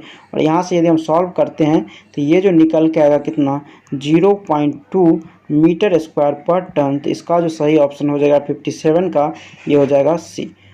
58 देखेंगे, यहाँ पे हमको मैच कराने के लिए दिया हुआ इफेक्ट दिया हुआ है, उसका रीजन दिया हुआ है, बोल रहा है किस रीजन से कौन सा इफेक्ट होगा। तो हम ए देखेंगे एक्सेसिव सेटलमेंट, जब क्या होगा हाईली कंप्रेसिबिलिटी इन सॉइल में होगा तो इसमें क्या होगा एक्सेसिव सेटलमेंट होगा, तो इसका हो गया 2। उसके बाद हाई एक्सपेंसिविटी, तो ये जो होता है माउंट मॉड्यूलाइट में होता है, तो इसका हो गया 3। उसके बाद है सी में reduction of the bearing capacity, जब क्या होता है वाटर टेबल राइज करता है तो क्या होता है बेरिंग कैपेसिटी डिक्रीज कर जाता है, इसका हो गया 1। उसके बाद है एक्सेलरेशन ऑफ द कंसोलिडेशन, तो इसका हो जाएगा 4 यानी सैंड ड्रेन। तो 58 का जो सही ऑप्शन हो जाएगा ये हो जाएगा डी, यानी ए का 2, बी का 3, सी का 1 एंड डी का 4। 59 देखेंगे, the change that take place during the process of consolidation of a saturated clayed would include. देखिए हम बात कर रहे हैं सैचुरेटेड क्ले में हम जब कंसोलिडेशन करते हैं तो क्या चेंज होता है। तो देखिए हम जानते हैं इफेक्टिव स्ट्रेस बराबर क्या होता है टोटल स्ट्रेस माइनस पोर वाटर प्रेशर। जब कंसोलिडेशन करते हैं तो उससे क्या होता है वाटर इवॉल्व होता है यानी निकलता है, जिसके कारण क्या होता है पोर वाटर प्रेशर घटता है। जब पोर वाटर प्रेशर घटेगा तो क्या होगा इफेक्टिव स्ट्रेस इंक्रीज होगा। तो इसका जो सही ऑप्शन हो जाएगा ये हो जाएगा डी, यानी a decrease in pore water pressure and an increase in effective stress. तो इसका सही ऑप्शन हो गया डी। उसका हम 60 नंबर देखेंगे, यहाँ पे हमको मैच कराने के लिए दिया हुआ है प्रॉपर्टी दिया हुआ है, स्लोप ऑफ द कर्व दिया हुआ है। तो हम इसका पहला देखेंगे कोएफिशिएंट ऑफ कंप्रेसिबिलिटी, तो इसका हो जाएगा क्या 2। ये जो दिखाता है स्ट्रेस वॉइड रेशियो डायग्राम, ठीक है, यानी वॉइड रेशियो एंड स्ट्रेस का डायग्राम दिखाता है कोएफिशिएंट ऑफ कंप्रेसिबिलिटी। उसके बाद बी है कंप्रेशन इंडेक्स, तो ये जो हमको दिखाता है क्या void ratio and log stress diagram. उसके बाद है coefficient of the sub grade modulus, ये दिखाता है क्या स्ट्रेस एंड डिफॉर्मेशन डायग्राम। तो इसका जो सही ऑप्शन हो जाएगा 60 का ये हो जाएगा सी, मतलब ए का 2, बी का 4, सी का 1। 61 देखेंगे, the initial and final void ratio of a clay sample in a consolidation test are 1 and 0.5 respectively. If the initial thickness of the sample is 2.4 cm, then its final thickness will be। देखिए यहाँ पर हमको initial and final void ratio हमको 1 and 0.5 दिया हुआ है और initial thickness हमको सॉइल सैंपल का 2.4 दिया हुआ है। जब हम इसको कंसोलिडेशन करते हैं तो बोल रहा है जो फाइनल थिकनेस क्या आएगा, यानी जितना चेंज आएगा उसको हम क्या करेंगे इनिशियल में से घटा देंगे, तो ये मेरा क्या आ जाएगा फाइनल थिकनेस आ जाएगा। तो चलिए हम देखते हैं, हम रिलेशन जानते हैं चेंज ऑफ एच बट्टे एच जो मेरा होता है ये होता है चेंज इन वॉइड रेशियो बट्टे 1 प्लस इनिशियल वॉइड रेशियो। इसको हम लिख सकते हैं क्या चेंज इन वॉइड रेशियो को ई नॉट माइनस ई एफ, ठीक है। और यहाँ पे देखिए हमको जो डाटा दिया हुआ है ये दिया हुआ है एच बराबर 2.4 और हमको ई नॉट बराबर 1 दिया हुआ है और ई एफ बराबर मेरा कितना दिया हुआ है ये दिया हुआ है 0.5। यहाँ भी हम क्या करेंगे 1 पुट कर देंगे, तो यहाँ से यदि चेंज ऑफ हाइट निकालेंगे तो ये जो मेरा निकल के आएगा कितना आ जाएगा 0.6 cm, ठीक है। तो ये मेरा क्या कितना हुआ इतना जो हुआ कंप्रेस हुआ, ठीक है। तो फाइनल थिकनेस जो मेरा निकल के आएगा फाइनल एच एफ निकल के आएगा, जो ये कितना आएगा इनिशियल था एच नॉट माइनस क्या करेंगे जितना मेरा थिकनेस घटा यानी चेंज ऑफ एच घटा देंगे, तो ये जो मेरा निकल के आएगा 2.4 माइनस 0.6, तो ये जो होगा 1.8 सेंटीमीटर के बराबर। तो इसका जो सही ऑप्शन हो जाएगा ये हो जाएगा बी। उसका हम 62 देखेंगे, 62 में हमको दिया हुआ which one of the following soil has stress strain response similar to that of. 62 देखेंगे which one of the following soil has stress strain response similar to that of dense sand. देखिए हम बात कर रहे हैं इसमें से कौन सा सॉइल है जिसका स्ट्रेस स्ट्रेन डायग्राम जो सिमिलर होगा डेंस सैंड से। तो इसका जो सही ऑप्शन हो जाएगा ये हो जाएगा ए, यानी over consolidation clay having high OCR. OCR का हम फुल फॉर्म जानते हैं, यहाँ पे दिया हुआ ओवर कंसोलिडेशन रेशियो, तो इसका हो गया ए।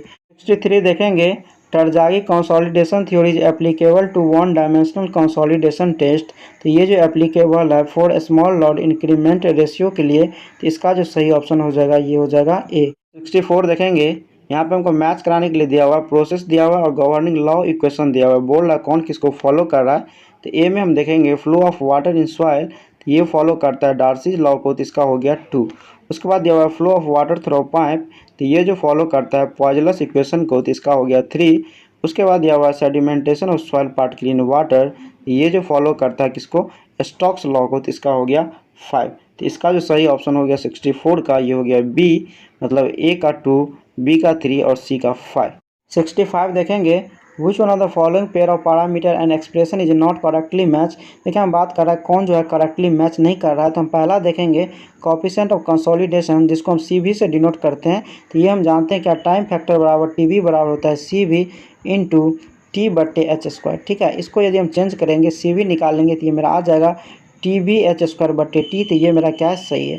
उसके बाद सेकंड है कोफिशिएंट ऑफ वॉल्यूम। तो देखिए हम कोफिशिएंट ऑफ वॉल्यूम चेंज जानते हैं, MV बराबर जो मेरा होता है ये क्या होता है, ये होता है AB/, क्या होता है 1 + E0। ठीक है, यदि AB को हम लिखें तो ये जो मेरा होता है चेंज ऑफ E/, होता है क्या, चेंज ऑफ सिग्मा, और इनटू हो गया मेरा क्या 1 + E0। ठीक है, तो इसको हम इस तरह से लिख सकते हैं, चेंज ऑफ E को लिख सकते हैं E0 - E, और यहाँ पे 1 + E0 दिया हुआ यानी वॉइड रेशियो का, और P - P0 इसको हम इस तरह लिख सकते हैं। ये स्टेटमेंट भी क्या है, सही है। उसके बाद 4 पहले दिखा देते हैं। D में दिया है मॉडुलस ऑफ वॉल्यूम चेंज, तो इसी को हम बोलते हैं मॉडुलस ऑफ वॉल्यूम चेंज। इसका फार्मूला होता है AB/1 + E, तो ये भी क्या है, सही है। ठीक है, उसके बाद बच गया मेरा C।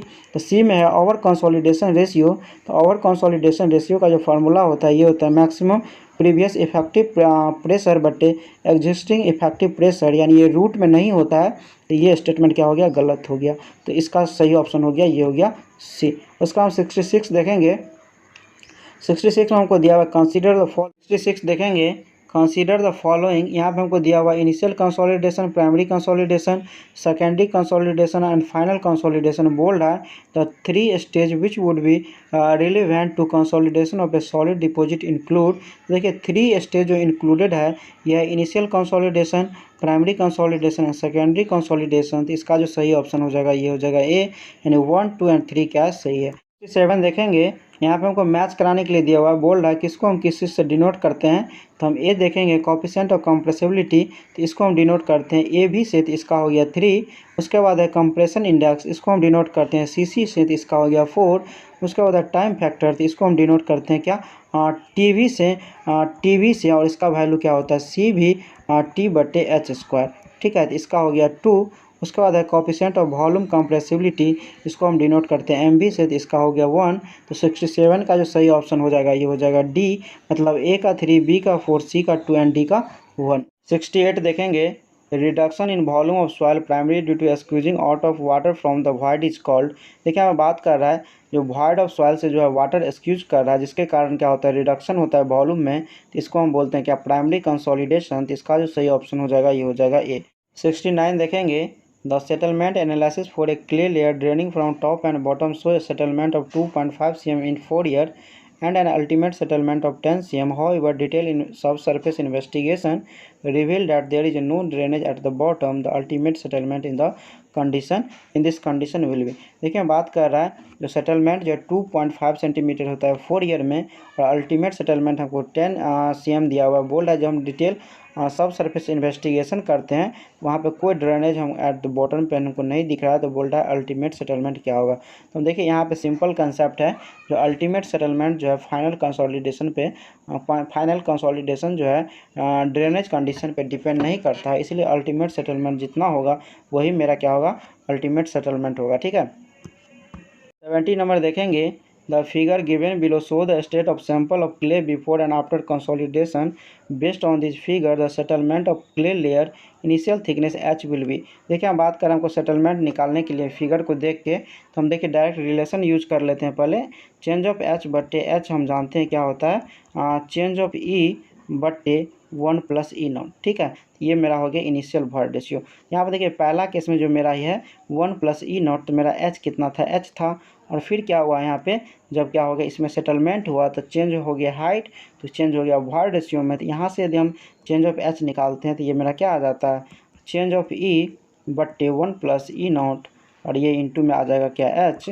तो 70 का जो सही ऑप्शन हो जाएगा ये हो जाएगा D।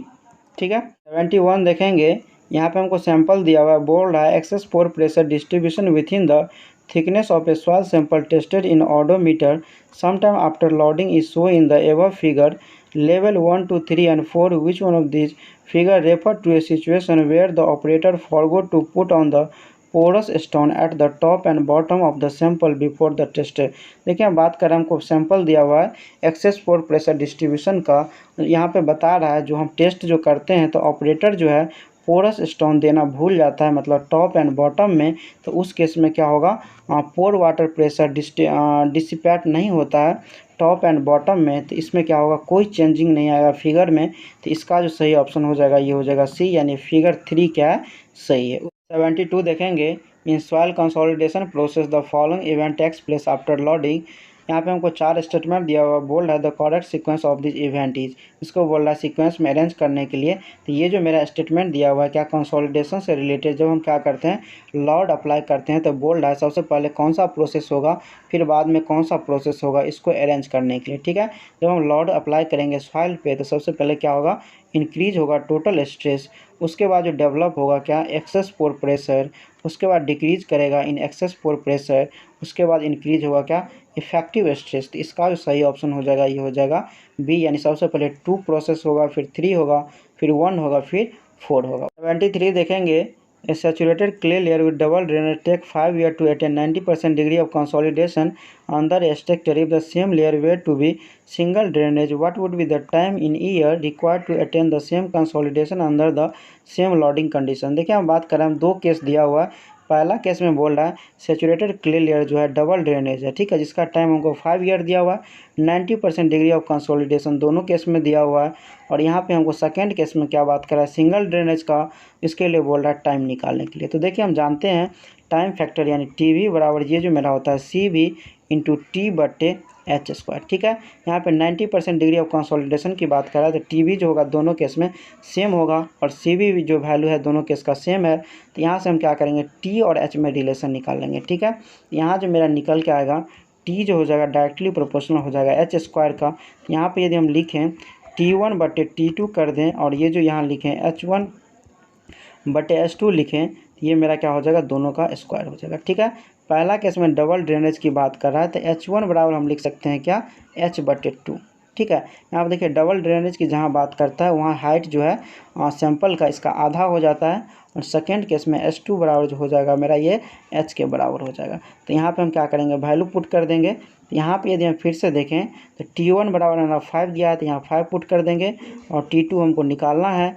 पहला केस में जो हमको दिया हुआ है H बटे 2 दिया हुआ है। ठीक है, यहाँ पे हो जाएगा H बटे 2 और दूसरा जो मेरा H दिया हुआ है ये H के बराबर है तो इसको हम स्क्वायर कर देंगे। तो यानी ये जो मेरा कट जाएगा और ये आ जाएगा क्या 5 बटे T2, ये जो मेरा आ जाएगा 1/4 के बराबर। ठीक है, यहाँ पे यदि हम T2 निकालते हैं तो ये आ जाएगा कितना 20 ईयर्स, यानी ईयर्स में बोल रहा है निकाल लें तो ये आ जाएगा 20 ईयर्स। तो इसका जो सही ऑप्शन हो जाएगा ये हो जाएगा सी।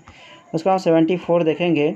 74 में दिया हुआ है which one of this following statement regarding coefficient of consolidation C B is correct. तो देखिए हम जानते हैं कोफिशिएंट ऑफ परमेबिलिटी जो होता है मेरा के इसके बराबर होता है क्या सी वी एम भी गामा डब्लू। ठीक है, ये मेरा रिलेशन होता है कोफिशिएंट ऑफ परमेबिलिटी का कोफिशिएंट ऑफ किसके कंसोलिडेशन के टर्म में। ठीक है, यहाँ पे होता है तो यहाँ पे मेरा क्या हो गया के जो डायरेक्टली प्रोपोर्शनल हो गया सी वी का। ठीक है, तो यहाँ पे सही ऑप्शन हो जाएगा 74 का, ये हो जाएगा ए, यानी सी वी हो गया डायरेक्टली प्रोपोर्शनल के का। 75 देखेंगे for a certain loading condition a saturated clay layer undergoes 40% consolidation in a period of 178 day, what would be the additional time required for further 20% consolidation to occurs.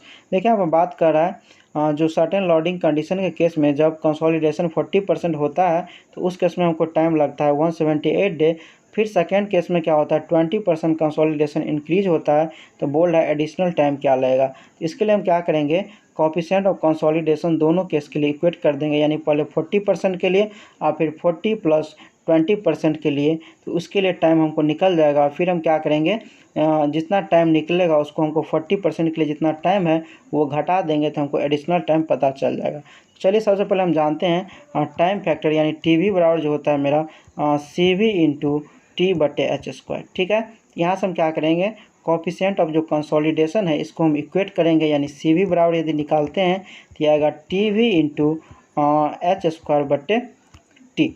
ठीक है, ये आया तो हम दोनों केस के लिए क्या करेंगे इसको इक्वेट कर देंगे, यानी मेरा आ जाएगा T V into H square बटे टी और इसके बराबर हम कर देते हैं T V into H square बटे टी। तो यहाँ पे देखिए पहला केस में टी वी का जो हम फार्मूला जानते हैं ये क्या होता है π/4 इंटू यू स्क्वायर।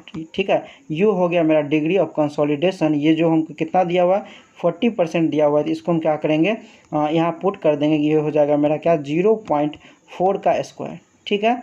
उसके बाद हमको एच का जो वैल्यू है दोनों साइड क्या होगा, कांस्टेंट हो जाएगा, क्योंकि यहाँ पे दिया नहीं है तो ये हट जाएगा, ठीक है। उसके बाद हमको टाइम जो दिया हुआ है इस केस के लिए कितना दिया हुआ है, 178 डे दिया हुआ है, तो वहाँ यहाँ 178 डे पुट कर देंगे। और इसके लिए जो मेरा टीवी हो जाएगा ये कितना हो जाएगा, π/4 इंटू 0.4 प्लस 0.2, ठीक है। क्योंकि यहाँ पे देखिए 40 प्लस 20% दोनों हो गया। और यहाँ पे मेरा क्या होगा, इसके लिए टाइम निकाल लेंगे, ये जो मेरा टाइम निकालेंगे, क्योंकि यहाँ पे टीवी का वैल्यू हो गया इसके लिए, और एच तो दोनों साइड सेम ही होगा तो ये हट गया। और टाइम इसके लिए 178 दिया हुआ है, तो इसके लिए हम क्या करेंगे, टाइम निकाल लेंगे।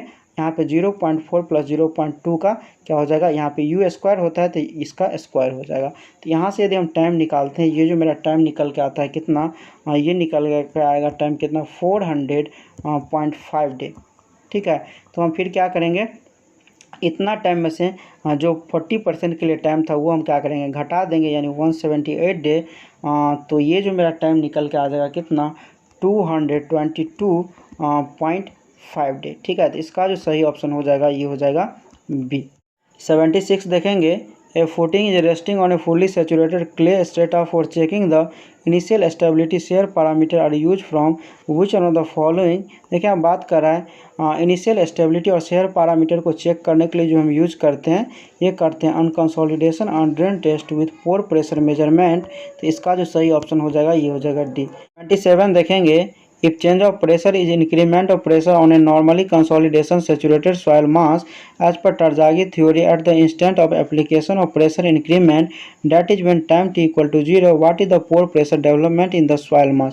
देखिए यहाँ पर बात कर रहा है जब टाइम 0 होगा तो उस समय जब हम प्रेशर अप्लाई करेंगे तो पोर वाटर प्रेशर में क्या डेवलपमेंट होगा, ठीक है। तो यहाँ पर हम बता दें जब टाइम 0 होता है तो उस समय जितना हम प्रेशर अप्लाई करते हैं वो सभी क्या होता है, कन्वर्ट हो जाता है पोर वाटर प्रेशर में। तो यानी इसका जो सही ऑप्शन हो जाएगा ये हो जाएगा सी, यानी इक्वल हो जाएगा पोर वाटर प्रेशर जो है चेंज ऑफ प्रेशर का। तो इसका हो गया सी। 78 देखेंगे, in a consolidation test void ratio decrease from 0.8 to 0.7 when the load was changed from 40 to 80 kilometre per metre square, what is the compression index. यहाँ पे देखिए बोल रहा है कंप्रेशन इंडेक्स निकालने के लिए इसका हम फार्मूला जानते हैं, ये होता है सी सी बराबर चेंज ऑफ वॉइड रेशियो बट्टे होता है क्या, और लॉग सिग्मा 2 बट्टे सिग्मा 1, यानी स्ट्रेस 2 बट्टे स्ट्रेस 1। तो यहाँ पे जो हमको वैल्यू दिया हुआ चेंज ऑफ वॉइड रेशियो लिखें तो ये होगा 0.8 माइनस 0.7, और यहाँ पे बट्टे होगा क्या, लॉग 80 बट्टे 40, ठीक है। क्योंकि यहाँ 40 से चेंज हो रहा है 80 में, तो ये हम पुट कर दें। तो इसको यदि सॉल्व करते हैं तो ये जो मेरा निकल के आता है 0.332, तो इसका जो सही ऑप्शन हो जाएगा ये हो जाएगा सी। 29 देखेंगे, in a consolidation test the sample tested has height h, water content is w, specific gravity of solid g, after increasing the loading by an increment change of p the height decreases change of h, which one of the following expression the corresponding change in void ratio change of p।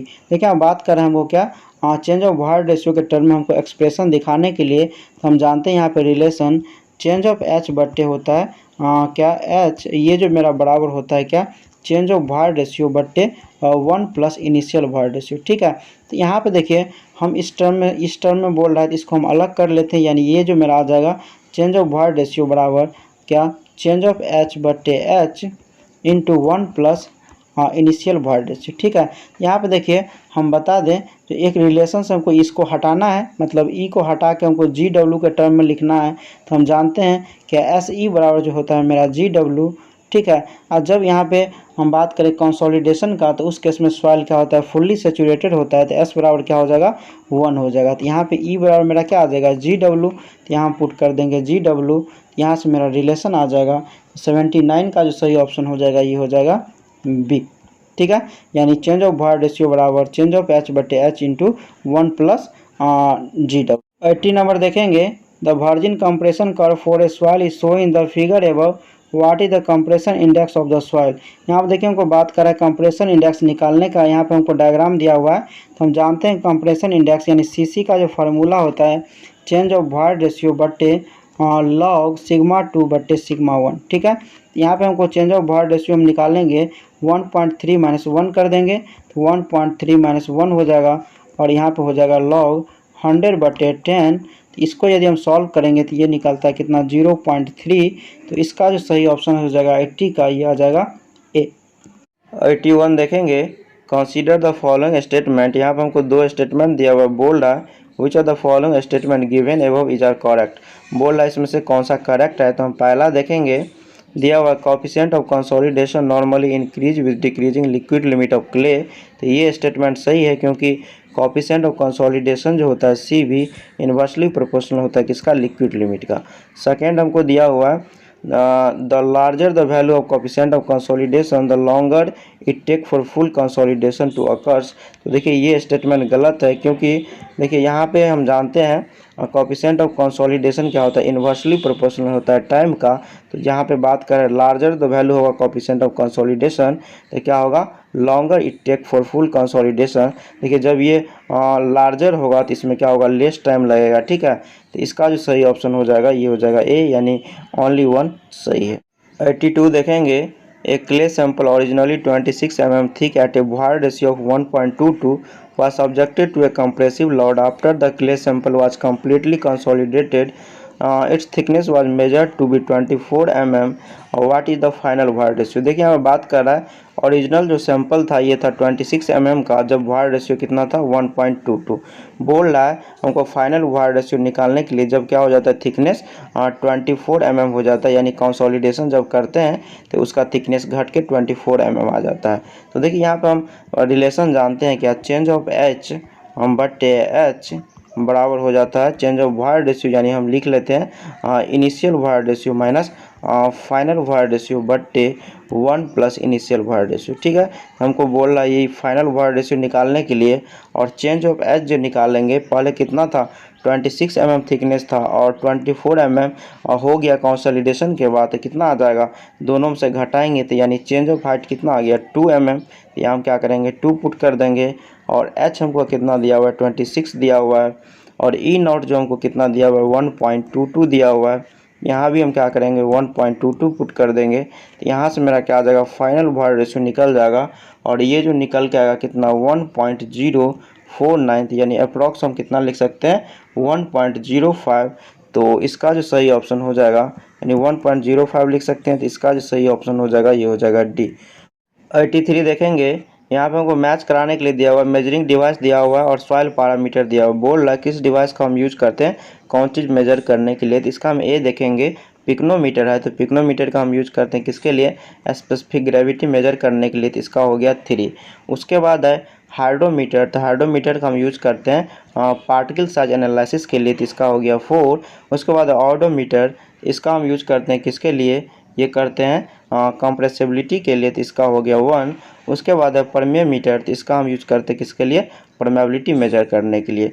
तो 83 का जो सही option हो जाएगा ये हो जाएगा D, यानी ए का 3, बी का 4, सी का 1 एंड डी का 2।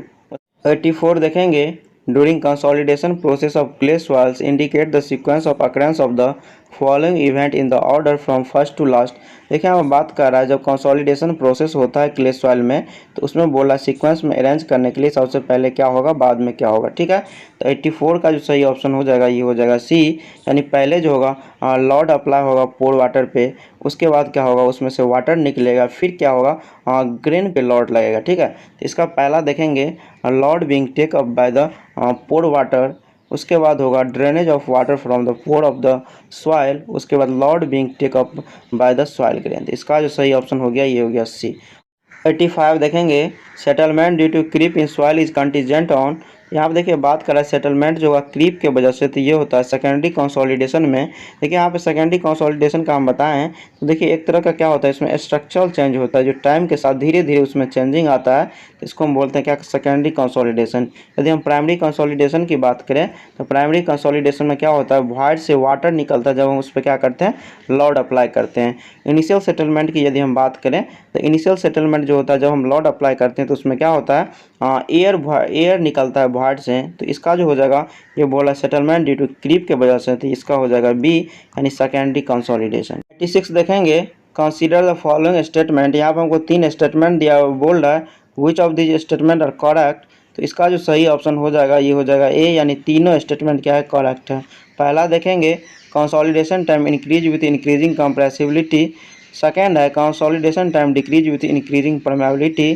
Consolidation time is dependent on the magnitude of stress increase. ठीक है, ये तीनों क्या है, सही है, तो इसका हो गया ए। 87 देखेंगे, कंसीडर द फॉलोइंग स्टेटमेंट। यहाँ पर हमको 3 स्टेटमेंट दिया हुआ है, बोल रहा है which of this statement are correct. तो हम पहला देखेंगे, cohesion less soil experience relatively quicker compression under load. देखिए ये स्टेटमेंट सही है, क्योंकि कोहेशन लेस सॉइल के अंदर क्या होता है, वॉइड में एयर रहता है, तो इसको जब हम लोड अप्लाई करते हैं तो फास्ट कंप्रेशन होता है। तो ये स्टेटमेंट क्या हो गया, सही हो गया। सेकेंड देखेंगे, clay compact dry of optimum compression more rapidly. देखिए क्ले को जो हम कम्पैक्ट करते हैं ड्राई साइड में, तो ये ज़्यादा फास्ट कंप्रेशन होता है, क्योंकि इसका परमेबिलिटी ज़्यादा होता है। ठीक है, तो ये भी स्टेटमेंट क्या हो गया, सही हो गया। थर्ड है, clay compact weight of optimum consolidation more under low stress range.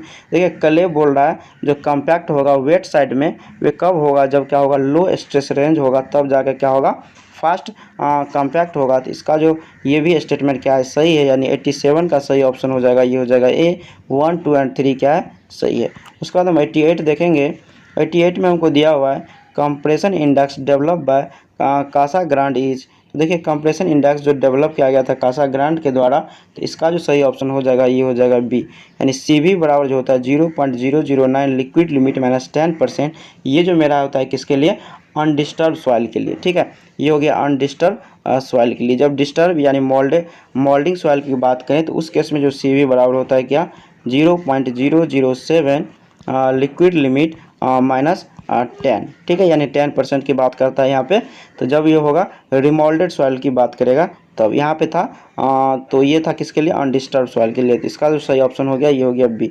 89 देखेंगे, when a structured load is applied on a soil stratum which of the following soil type will have the minimum settlement। देखिए यहाँ पे बात कर रहा है, जब हम सॉइल पे लोड अप्लाई करते हैं तो किस टाइप के सॉइल में जो है मिनिमम सेटलमेंट होगा। तो हम बता दें यहाँ पे, जैसे मान लीजिए कोई भी अभी फील सॉइल है, जिसको हम अभी जस्ट फील किए हैं, कोई भी ऐसा सॉइल है जो पहले से उस पर क्या है, लोड का एक्सपीरियंस कर चुका है। कहने का मतलब जो पहले से उसको हम डालते हैं तो उस पर क्या होता है, लोड का एक्सपीरियंस कर चुका होता है। तो उस टाइप के सॉइल में क्या होता है, ओवर कंसोलिडेशन रेशियो ज़्यादा होता है, उस कारण क्या होता है, उसमें मिनिमम सेटलमेंट होता है। तो इसका जो सही ऑप्शन हो जाएगा, ये हो जाएगा ए, यानी ओवर कंसोलिडेटेड क्ले स्ट्रेटम में क्या होगा, मिनिमम सेटलमेंट होगा। 90 देखेंगे, if the coefficient of permeability is double and the coefficient of volume compressibility is simultaneously half the coefficient of consolidation। देखिए हम बात कर रहा है जब coefficient of permeability डबल हो जाता है और volume compressibility हाफ हो जाता है, तो बोल रहा है coefficient of consolidation में क्या चेंज आएगा। ठीक है, तो देखिए हम जानते हैं रिलेशन coefficient of permeability के बराबर जो होता है मेरा सी बी, यानी coefficient of consolidation into volume compressibility, यानी एम बी से डिनोट करते हैं इंटू गामा डब्ल्यू। ठीक है, यहाँ पे रिलेशन होता है, इसको हम क्या करेंगे, दोनों केस के लिए डिवाइड कर देंगे। ठीक है, तो यहाँ पर हम लिख देते हैं K1/K2, और ये जो मेरा आ जाएगा क्या, CV1 इंटू MV1, ठीक है, इंटू गामा डब्ल्यू। तो गामा डब्ल्यू तो दोनों केस के लिए सेम ही होता है, जिसको हम क्या करेंगे, डायरेक्ट हटा देंगे। इस केस में हो गया यहाँ पे CV2 इंटू MV2, और यहाँ भी हो जाएगा गामा डब्ल्यू। ठीक है, यहाँ पे ये तो हट जाएगा, और यहाँ पे देखिए हमको दिया हुआ है K2 बराबर दिया हुआ है 2 टाइम्स हो जा रहा है, यानी इसको लिखें तो 2 टाइम्स ऑफ क्या हो जाएगा, K1 का, और यहाँ पे देखें हम MV2, तो MV2 जो मेरा हो जाएगा क्या, MV1 का क्या हो जाएगा, 2 हो जाएगा, मतलब उसका हाफ हो जाता है। तो इसको यदि हम अरेंज करके लिखें तो इस तरह से लिख सकते हैं K/2K, यानी K1/2K1, और इसके बराबर हम लिख सकते हैं CV1/CV2, और ये जो हो जाएगा मेरा क्या, और MV हटा दें, यानी 2 ऊपर आ जाएगा, यानी MV1/MV1। ठीक है, तो यहाँ से यदि हम देखें तो ये हट जाएगा और K का वैल्यू हट जाएगा, तो यहाँ जो मेरा रिलेशन आएगा, यानी क्या हो जाएगा, CV1/CV2 बराबर 1/4 के बराबर हो जाएगा, यानी लिखेंगे यहाँ पे CV1/CV2 V2 बराबर 1/4 आ जाएगा। तो यानी यहाँ पे देखें CV2 बराबर मेरा कितना आ जाएगा, 4 टाइम्स हो जाएगा CV1 का। तो 90 का जो सही ऑप्शन हो जाएगा, ये हो जाएगा सी, इंक्रीज हो जाएगा 4 टाइम्स। ठीक है, 91 देखेंगे, in a 7 metre thick soil stratum with its initial war ratio of 0.40 the war ratio decrease to 0.30 when the effective pressure on the stratum increase by 1 kg/cm² का consolidation settlement of the stratum will be. देखिए हम बात कर रहे हैं consolidation settlement निकालने के लिए यानी चेंज ऑफ हाइट निकालने के लिए। तो यहाँ जो डाटा दिया हुआ है इसके अनुसार जो फार्मूला यूज करेंगे, चेंज ऑफ एच बराबर ये हो जाएगा मेरा volume compressibility into H not जो इनिशियल हमको हाइट दिया हुआ है इंटू चेंज ऑफ स्ट्रेस। ठीक है, तो एम का वैल्यू डायरेक्ट नहीं दिया है तो इसका हम फार्मूला यूज करेंगे। ये हो जाता है क्या, चेंज ऑफ वायर रेशियो बट्टे 1 plus initial wire ratio into यहाँ पे नीचे में जो मेरा हो जाएगा क्या, चेंज ऑफ स्ट्रेस। ठीक है, ये मेरा हो गया एम का फार्मूला और एच नॉट दिया हुआ, चेंज ऑफ स्ट्रेस दिया हुआ है। तो देखिए यहाँ पे हमको चेंज ऑफ वायर रेशियो दिया हुआ 0.40 से 0.3 में चेंज हो रहा है, तो यानी इसको हम लिख देंगे डायरेक्ट 0.1। ठीक है, यहाँ पे लिख दिए। और यहाँ पे हमको इनिशियल वायर रेशियो कितना दिया हुआ 0.40, तो यहाँ पे क्या करेंगे 0.4 पुट कर देंगे। और चेंज ऑफ स्ट्रेस दोनों जगह सेम है, वैसे वैल्यू भी 1 दिया हुआ है तो 1 पुट कर दें या इसको हटा दें, बात बराबर ही पड़ेगा। और हमको निकालना किस में, सेंटीमीटर में, और ये थिक दिया हुआ है मीटर में, तो इसको हम क्या करेंगे सेंटीमीटर में लिख देंगे यानी 700। तो यहाँ से यदि हम कैलकुलेट करते हैं तो ये निकल के आएगा कितना, 50 सेंटीमीटर। ठीक है, तो इसका जो सही ऑप्शन हो जाएगा ये हो जाएगा बी। 92 देखेंगे, a footing 1 metre into 1 metre in size rest on the surface of an infinite layer of soil, it is subjected to load of 600 kilonewton. What is the immediate settlement of the soil by considering modulus of elasticity 2 megapascal n, यानी poisons ratio हमको दिया हुआ 0.5 and influence factor हमको दिया हुआ 0.95। देखिए इसके लिए हम डायरेक्ट फार्मूला यूज करेंगे इमीडिएट सेटलमेंट का, और ये होता है SI बराबर QB बट्टे E यानी modulus of elasticity into 1 minus mu square into influence factor. ठीक है, ये होता है मेरा फार्मूला। यहाँ पे Q का वैल्यू हमको कितना दिया हुआ है 600 किलो न्यूटन, तो यहाँ पे हम क्या करेंगे 600 पुट कर देंगे और किलो के जगह हम क्या करेंगे 10⁻³ पुट कर देंगे। ठीक है, तो ये न्यूटन में आ जाएगा। अब B हमको जो दिया हुआ विड्थ यानी यहाँ पे बात कर रहा है साइज 1 इंटू 1 का, तो यहाँ पे हम क्या करेंगे mm पुट कर देंगे, तो ये जो पुट करेंगे तो मेरा आ जाएगा 1000 mm। ठीक है, और E का वैल्यू जो हमको दिया हुआ कितना 2 मेगापास्कल, यहाँ 2 पुट कर देंगे क्योंकि मेगापास्कल का मतलब ही होता है न्यूटन पर mm²। ठीक है, तो इसका हम डायरेक्ट 2 पुट कर देंगे। और N जो हमको दिया हुआ ये मेरा पॉइजन्स रेशियो यानी म्यू बराबर दिया हुआ 0.5, तो इसका स्क्वायर हो जाएगा। और इन्फ्लुएंस फैक्टर हमको दिया हुआ क्या 0.95। ठीक है, यहाँ पे ये पुट कर दिए। ठीक है, तो इसको यदि हम कैलकुलेट करते हैं तो ये जो मेरा निकल के आता है SI इक्वल टू क्या 13.75 mm। ठीक है, तो देखिए यहाँ पे जो है कोई भी ऑप्शन सही नहीं है, तो ये सिर्फ हम क्वेश्चन लिए कंसेप्ट के लिए जो इमीडिएट सेटलमेंट का एक क्वेश्चन आपको मिल जाए। ठीक है, तो इसका जो है कोई भी ऑप्शन सही नहीं। 93 देखेंगे, कंसीडर द फॉलोइंग स्टेटमेंट। यहाँ पर हमको 3 स्टेटमेंट दिया हुआ बोल्ड है, which of the above statement is are correct. तो हम पहला देखेंगे secondary consolidation of soil follows Terzaghi 1 dimension theory of consolidation. ठीक है, तो देखिए यहाँ पे Terzaghi 1 dimension theory of consolidation है वो फॉलो नहीं करता है सेकेंडरी कंसोलिडेशन को, तो ये स्टेटमेंट क्या है गलत है। सेकेंड है consolidation is a function of total stress, ये भी स्टेटमेंट गलत है क्योंकि कंसोलिडेशन जो फंक्शन है इफेक्टिव स्ट्रेस का। ठीक है, तो इफेक्टिव स्ट्रेस का है तो ये भी क्या हो गया गलत हो गया। थर्ड में दिया हुआ है even after complete dissipation of access pore pressure the soil undergoes a little more consolidation. देखिए हमें बात कर रहा है जब क्या होता है वाटर सॉइल से निकलता है और उसके बाद फिर क्या होता है लिटिल क्या होता है कंसोलिडेशन होता है, तो इसको हम बोलते हैं सेकेंडरी कंसोलिडेशन। तो सिर्फ ये स्टेटमेंट यानी स्टेटमेंट 3 क्या है सही है, तो 93 का जो सही ऑप्शन हो जाएगा ये हो जाएगा डी। 94 देखेंगे, कंसीडर द फॉलोइंग स्टेटमेंट। यहाँ पर हमको 3 स्टेटमेंट दिया हुआ है, बोल रहा है which of the above statement are correct. तो हम पहला देखेंगे immediate settlement takes place as soon as the load is place. देखिए ये स्टेटमेंट सही है क्योंकि इमीडिएट सेटलमेंट जो मेन रूप से होता है ड्राई सॉइल में होता है, और जैसे ही हम लॉड अप्लाई करते हैं तो सॉइल के वॉइड से क्या होता है एयर रिलीज हो जाता है यानी फास्ट सेटलमेंट होता है, तो ये स्टेटमेंट क्या है सही है। उसका हम सेकेंड देखेंगे, secondary settlement is significant in the case of organic soil. तो देखिए सेकेंडरी सेटलमेंट जो होता है ऑर्गेनिक सॉइल में ज़्यादा होता है, तो ये भी स्टेटमेंट क्या है सही है। ठीक है, उसका हम थर्ड देखेंगे, secondary settlement is estimate based on the void ratio versus time curve for a particular load under consolidation test. तो ये भी स्टेटमेंट सही है, तो इसका जो सही ऑप्शन हो जाएगा 94 का ये हो जाएगा बी, यानी 1, 2 एंड 3 क्या है तीनों सही है। 95 देखेंगे, the settlement due to secondary compression is predominant in, तो देखिए सेकेंडरी सेटलमेंट जो होता है ज़्यादा होता है ऑर्गेनिक क्ले में, तो इसका जो सही ऑप्शन हो जाएगा ये हो जाएगा सी।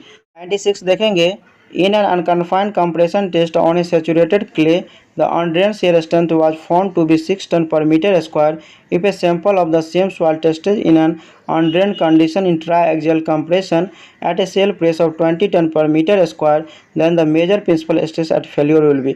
देखिए हम बात कर रहे हैं मेजर प्रिंसिपल स्ट्रेस का, तो इसके लिए हम फार्मूला यूज करेंगे sigma 1 equal to sigma 3 10 square 45 plus 5/2 plus 2c 10 45 plus 5/2। ठीक है, यहाँ पे मेरा ये फार्मूला यूज करेंगे, ये मेरा हो गया प्रिंसिपल स्ट्रेस, और सिग्मा 3 को हम बोलते हैं सेल प्रेशर, यानी ये दिया हुआ है 20, तो यहाँ पे हम क्या करेंगे 20 पुट कर देंगे।